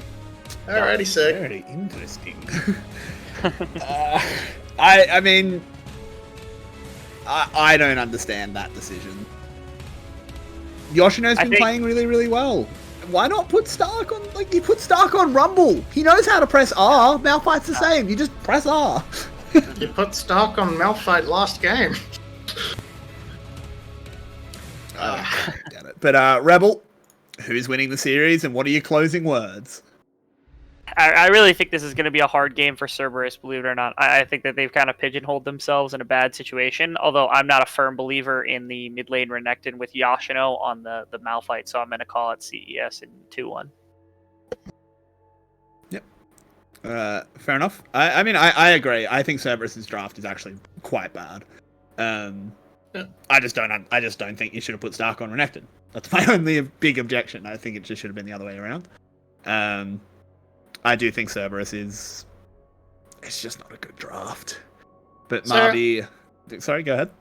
For the most part, I actually don't mind Cerberus' draft. Yeah, you're going to struggle a lot in those siege situations, but as a 5v5 team comp, like, just for fighting, that 5v5 team fights, you've got a really strong comp. It's not the best range, of course, but neither is Team Flash, and I get Victor really likes short-range compositions where you can going up against short-range compositions where you can just get maximum laser value out of it and just dump his Chaos Storm on top of these grouped up team fights. So it works out really well from a 5v5 team fight sense, but yeah, you do lack the flexibility that the siege of a Nazir or a Cassiopeia or something with that bit extra range could give you. Well, maybe not Cassiopeia, but you get what I mean. Azir in particular. Azir, Zoe. I think Zoe was banned, but whatever. Yeah, Zoe was definitely banned. I feel like if Zoe's ever available and Yado's in the game, he loves that too. Yeah. The one player we've actually interviewed, and he talked about how much he loves Zoe. I'm sure you can find that on our YouTube channel. Did we not interview someone else? Not players. We've spoken to a few CEOs, but not players. Yado's a player. Yeah. Because obviously players is a bit harder because they don't generally speak English. But true. anyway, zooming back into Summoner's Rift, it is going to be the early push here for the Cerberus bot lane. Unsurprising, considering they do have that Kai'Sa. Yeah, early level 2 as well, with good positioning from Huber to just push Pallet back a little bit. So despite the barrel being able to force some pushes, didn't end up with the level 2, had to back off. That's going to give them a bit of control and set up Lilia to just control the top side. In the spot side, but in the top side, as we're looking at it, just Yoshino getting bullied around a little bit by Pun. That's to be expected with the matchup. And Stark just trading health for CS. That's what you want to do at this stage as a melee. Yep. Really, not much is going to happen as both these junglers are just farm heavy AP junglers at this stage. Yeah, they're just going to hang out. They don't really need to get anything done early. They just want to farm up. I think after Nidalee does her first clear, speaking of which, I was about to say she's going to go top, and does force Pun's flash. Well done there. Something we also were setting up was this Renekton Nidalee combo. That doesn't work as well when it's a mid lane Renekton. So definitely an interesting decision. But the first foray to the top side still does profit a flash. Yeah, and I mean the Renekton point and click stun isn't really going anywhere, but as we see, hang on, as we go Stark. in, there's flash forward from Stark, but he doesn't land the stun. Very aggressive. Yeah, the flash away from the Zhuhao meant that the dice part of the E just went in the wrong direction for Stark. So in the end, it's flash for flash, but you actually take that if you're Cerberus, because that's a mid laner's flash for a jungler's. Okay. What just happened? So I'm going to say Zhuhao caught Meliodas taking his Krugs on like half health and just walked in and did that. But bot lane, a bit of trading, not going to actually amount to anything. Yeah, it's an aftershock, Leona. She Yeah. doesn't die. She doesn't die. Just nerf Leona's W into the ground, please. I'm so sorry. Oh, hang on. Oh, well done by Paulette. That was extremely well done by Paulette. completely destroying Huber's engage. Artemis will trade one back and now has to kite away from Paulette. But Paulette at this stage of the game doing a lot of damage, and Artemis has to flash over the wall. But Paulette, he's going with him, but won't keep. Can't actually do anything. Does not have the vision to predict the body slam flash, so rightfully just saves it. In the end, that's a bit of a win for Cerberus because they actually get the kill onto Artemis, whereas Paulette picks it up with the ignite. DivKid's also going to miss out on some farm and experience just from... Though chasing Artemis into the river does deny that bit of advantage for Artemis, so he actually gets up okay. Yeah, Meliodas just jumps over into the waiting arms of Zhuhao, and it's just... if you don't get the drop on someone as Nidalee, you don't win fights very often. You really need that early chunk out of spear. And yeah, just Paulette has been playing this Gragas extremely well when it comes to blocking to countering the Zenith blades. Unfortunately, DivKid goes a little bit deep trying to get that damage out, but ends up going down as the damage was traded back. So yeah, it was in the end that probably does favor the Cerberus bot lane just because Kai'Sa got the kill versus Gragas getting it. But Paulette playing that interaction super well, and pun's dead. Yeah, Meliodas drives by, says, "Thank you, Yoshino, for all your hard work. I'll take that. Don't you worry your little rock hands about it. He's just gonna take that kill." Yes, Gnar, very good champion. Gnar, very, very, very good at this. Very, very lovely at this time of season. Prime hunting material if you are a jungle cat. Teleport coming in just to make sure that Meliodas can secure this crab. Yoshino is just going to head up. This could be a trigger pull, but there's no unstoppable force. Yeah. No ultimate. Stark gets a little bit hyphy, but just forgot to check his allies' cooldowns. Bit of miscommunication there, but there's crab secure for Meliodas. Yoshino had to teleport back to lane anyway, so he just stops in by the river, makes sure everything happens. Yep, just okay. No, it was set up from the start, but yeah, Meliodas really just does a lot of damage with that spear. That was like a third of Gnar's health just gone. Whew. Yeah, wow. Long range spears, man. They do damage. They really do. Nidalee kind of slapping. Bring back old AP Nidalee, where please you could don't throw bring it. back old AP. Where you could throw it, then cat leap and flash away, and it did twice as much damage. We do have a replay of what happened down in the bot side. Paulette caught out. Paulette go boom. Yeah, that really just seems to be the case. You can't belly bump away Zenith Blades that are targeting you, unfortunately. No. So, Yado in a lot of trouble. Instant flash. Yeah, there's the problem with the ganking the mid lane Renekton, as you said. Much shorter lane means just a simple flash is all Yado needs to escape. But DivKid might be in trouble. Yeah, Huber wanders out of the bush. Paulette can't interrupt that one. He's now very deep. Dies for his ADC sins. DivKid ults. He's firing out the shots, but there goes Artemis. It jumps straight into the backline. Easiest kill he'll ever get. Stark came down with the TP, but could not change the fate of his bot lane. DivKid giveth, DivKid taketh away. It seems just a massive turnaround from this bot lane, and that just... and not in a good way, because they are playing really badly this game. DivKid not respecting the bush Leona. Paulette diving in really, really deep, constantly, not actually being able to defend against the damage from Kai'Sa, who already has a pickaxe and a Dirk, so well on her way to the Q evolution if she hasn't already got it. And you just see the amount of damage that comes out. Just, yeah, Paulette, he just goes in, and then DivKid tries to back it up with the teleport from Stark, but that's not going to happen. It's not going to happen. Matched immediately by Yado. Take note, Stark. Matching your teleport is good. It does work. It helps your team. It does. There's actually an interesting thing here that I hadn't really noticed, because we criticized the Victor pick. And I think there's still criticism to be had. But when the season started, particularly the LPL, because I think the LPL started earlier than everyone else. if I'm not mistaken. Yeah, absolutely. Yeah, they always start way earlier.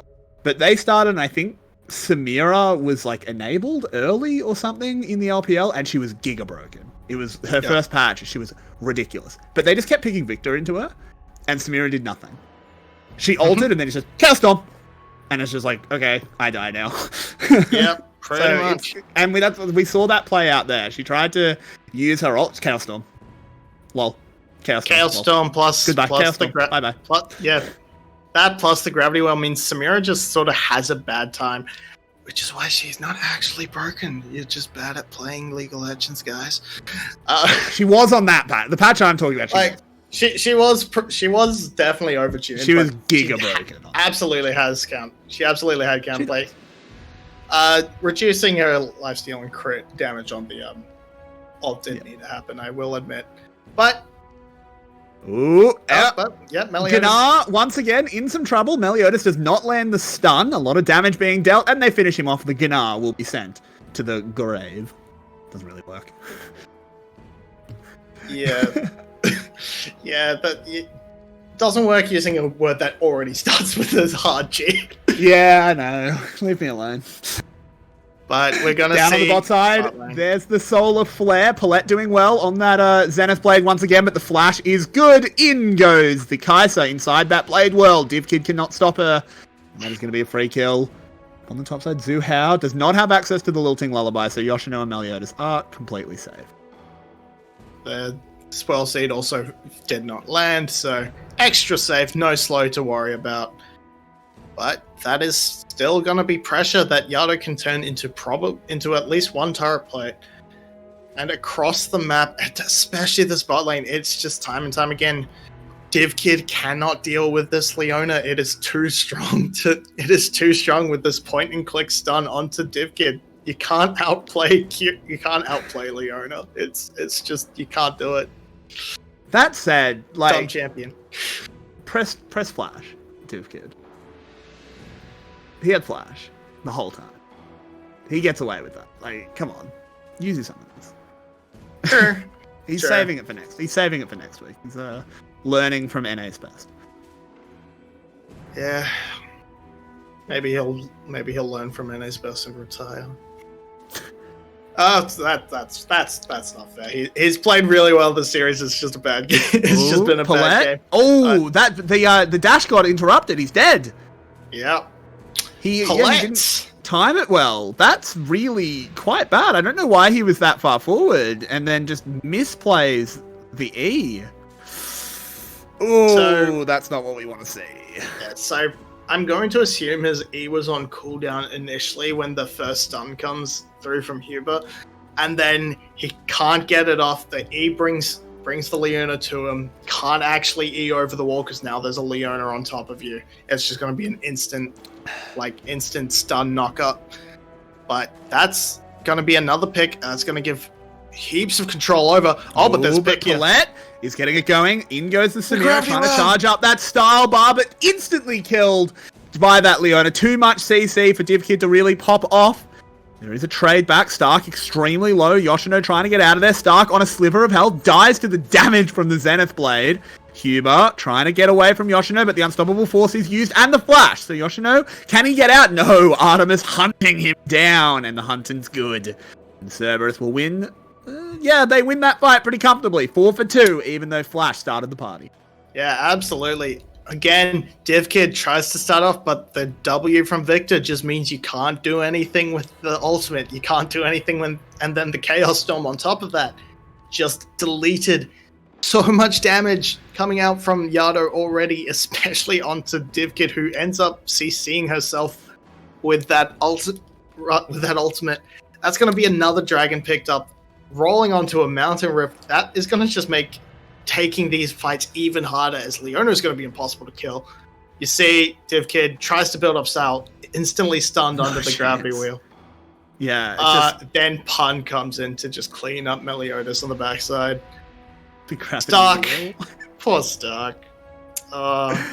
Then, yeah, Yoshino gets one back, but the Kai'Sa ult has not been used at all yet this fight. Or at least or at the very least, it may have just come off cooldown for that.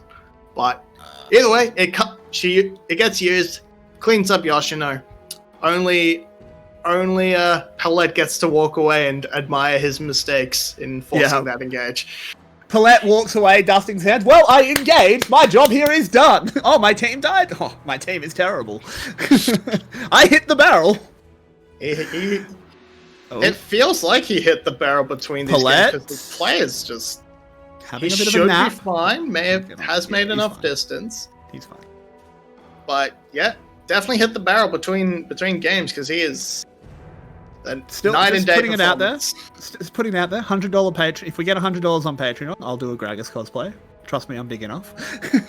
I'll get a barrel. But this is going to be a bit of a collapse up towards the top side. Flash, they're all here. Huber walking in. Yeah, Palette is tagged, but no access to the Lilting Lullaby. Stark coming in off the teleporter. There's Yoshino flying on forward. This is a good wombo combo. Look at it. Div Kid, he's spinning. They can't stop him yet. Can they get enough damage out? Can they finish Ultimus? No! Yes, they finally do, but Div Kid died at the same time. It's a 2-for-1, but a big shutdown. Div Kid is just so far behind. He had a completely free channeled ultimate, but it didn't do enough damage to kill anyone. It was so he's just so far behind. He's so far in the dirt from Leona. He cannot. It's just disaster. And that was a beautiful engage. They're not even going to be able to turn it into a turret. Pun, on the other hand, he's just been in mid lane the whole time.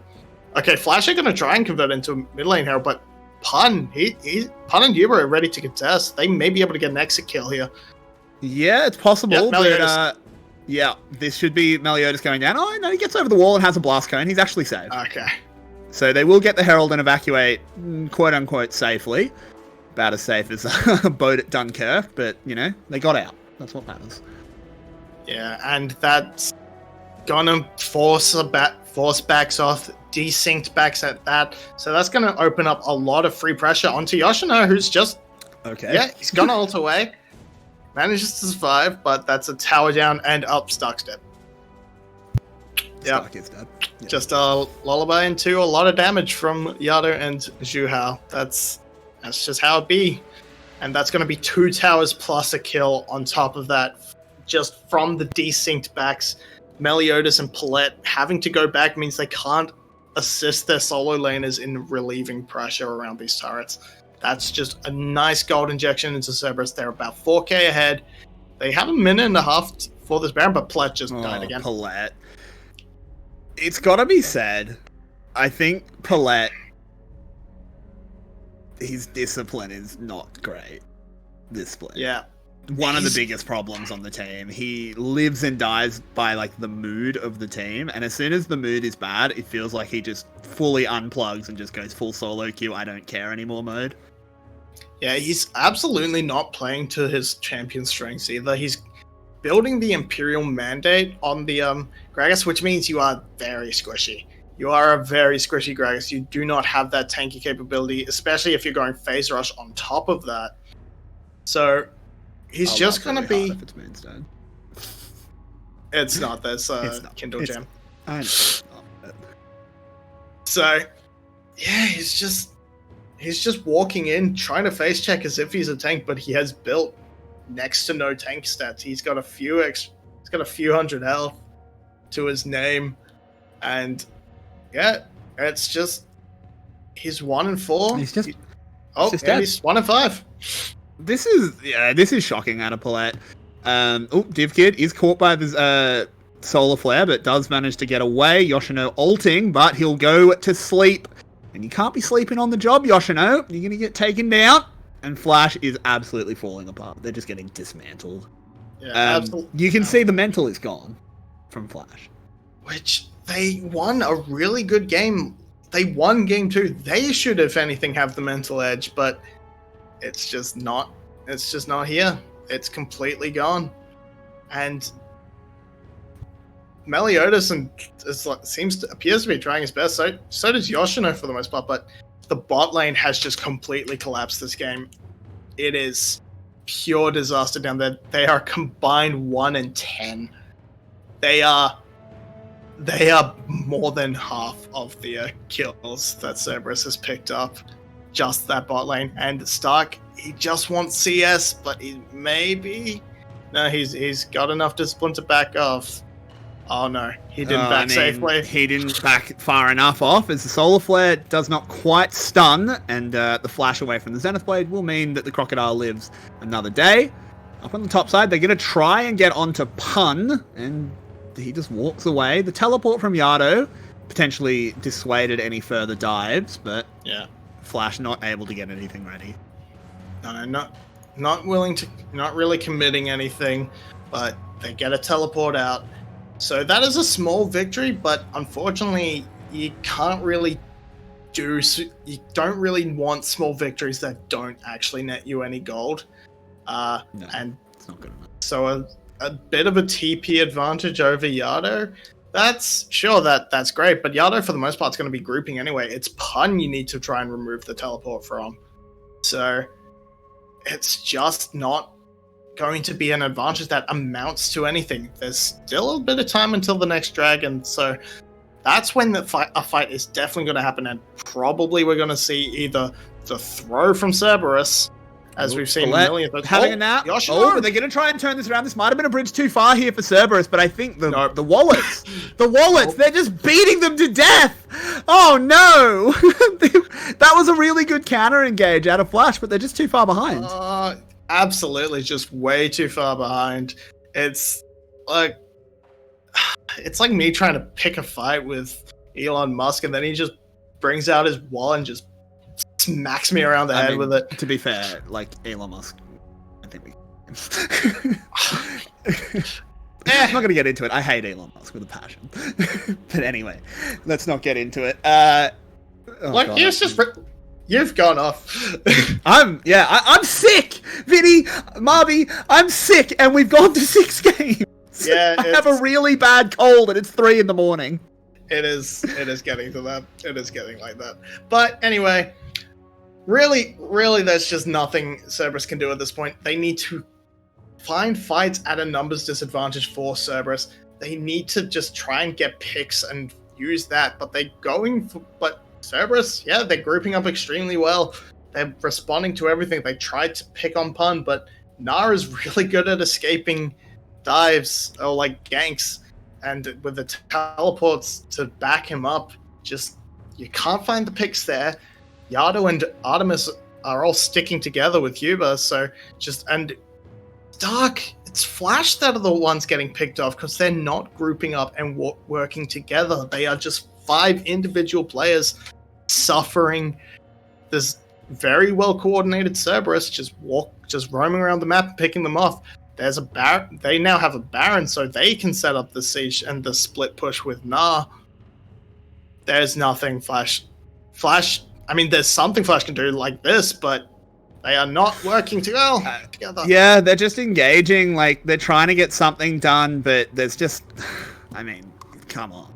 Like, it's just the easiest triple kill Artemis will ever get. I respect Yoshino for at least trying, but this game ended a long time. Yeah, that was a good move from Yoshino, provided his team was on the same page. But they absolutely did not look like they were. Now they've just given up 3 kills. They're barreling down. Cerberus is barreling down mid lane with the Baron buff. They've got a wave prepared in bot lane, so that's going to be 2 inhibitors for free. Mm-hmm. Not going to be the end of the game. Death timers are not long enough for that. They're not even going to pick up that bot lane inhibitor, but they can reset now. 30 seconds to the Mountain Soul. Either Flash fights them there, or just, Cerberus gets another advantage that is nigh insurmountable. And look, Yoshino goes in, but he's already dead when Stark enters the fray. Palette was put to sleep or stunned, and yeah, Meliodas threw a spear. Divkid did absolutely nothing. Absolutely no follow-up for the Malphite, which is the worst part about being Malphite behind. You can always enter a fight, but your team generally can't. And if you're not tanky, they can't catch up. Yeah, that's very, very true. As we do have a Drake on the map, Cerberus will be picking up that Mountain Soul. And look, we try and we try and keep things interesting, but it's not great, is it? This is over. Let's be real. This is over and has been for a little while. Yeah. Look, Meliodas and Stark have kind of hit the point where they are very low on damage. I mean, even if they were on pace with Cerberus, they already look to be running low on damage because that's just the champions they are. If you add the Mountain Soul on top of that, plus the whole 11k gold lead on top of that, they just don't have team fights. They just don't have damage to win team fights, rather.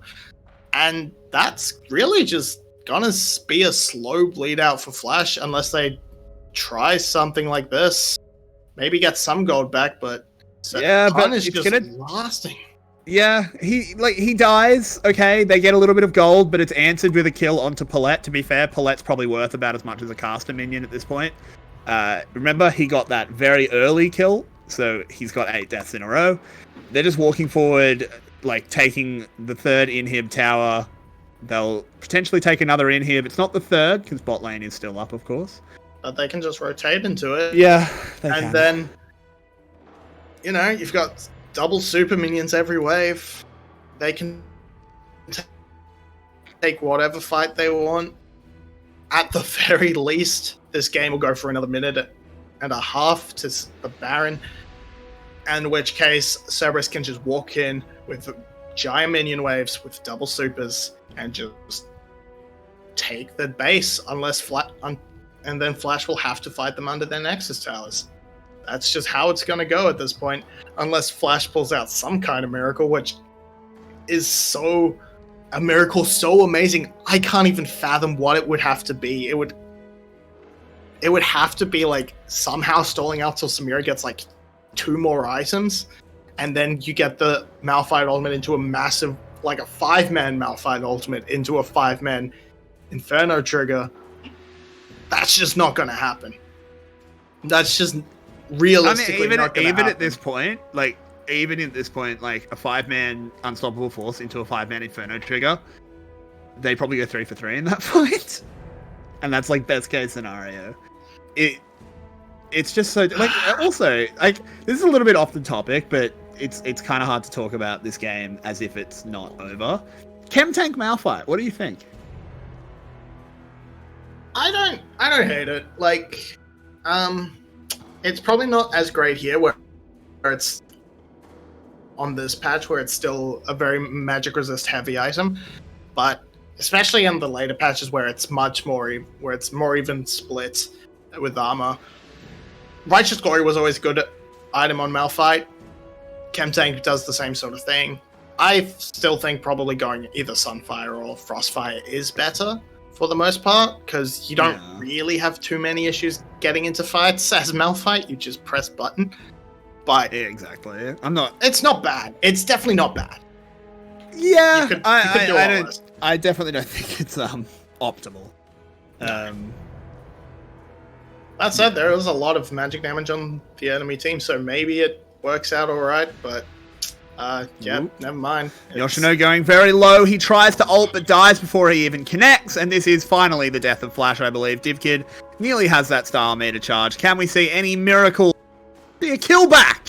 DivKid clearly the better ADC on the map right now as he does pick up that kill. The Nexus towers have fallen, and Cerberus are pushing forward to finally end this series, finally end this day. DivKid dives in, he dies, the Nexus will explode with him, and Cerberus will take a 2-1 victory, and we are heading back to our analyst desk. We won't be here for long, as it's very late.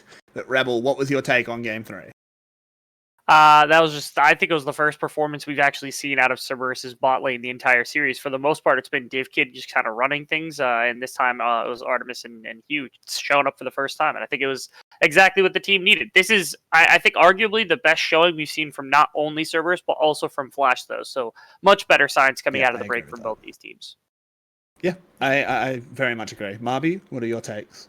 It's really unfortunate that Flash did end up collapsing at the end there, because the first 2 games were really well played out of them. realistically, they should have won the first game. So it could have, if things had gone slightly different, it could have been a 2-0 for Flash, and that would have been a huge boost to their confidence and maybe changed the whole season. But now they're 0-4. Maybe the team just from here collapses and just continues to lose because they looked really good. But so there's definitely signs of a good team in there, but it's just not there yet. Yeah, we're not sure. But regardless, we would normally do a longer analyst test, but it was a 6-game day. It's very late. I'm sick, and our production VCS has needs things to to do. start earlier. It does. I wish it did. It's not great for us Australians. It's not great for Rebel either, honestly. Bad time zones for all of us. Regardless, thank you for tuning in, guys. We hope you enjoyed the show here on VCS English. If you have the spare funds, we would really appreciate donations, Twitch subscriptions, or Twitch Prime subscriptions if you have access to that, as well as Patreon. They are all below the stream. We'd really appreciate that. It's very difficult for us to keep this going at the moment. The pandemic has not been nice to our savings, and this takes up a lot of time. So please do consider supporting us. But we will be here tomorrow regardless. You can also join our Discord community. It's where it all started. We have plenty of people, constantly active server, always talking about the games, talking about the players, everything, as well as our social media, where our social media team do an amazing job keeping you abreast of any and all news regarding the VCS, as well as articles and the like written by people much smarter than I. We'll be back tomorrow, same time, same place, to bring you more VCS action. See you then.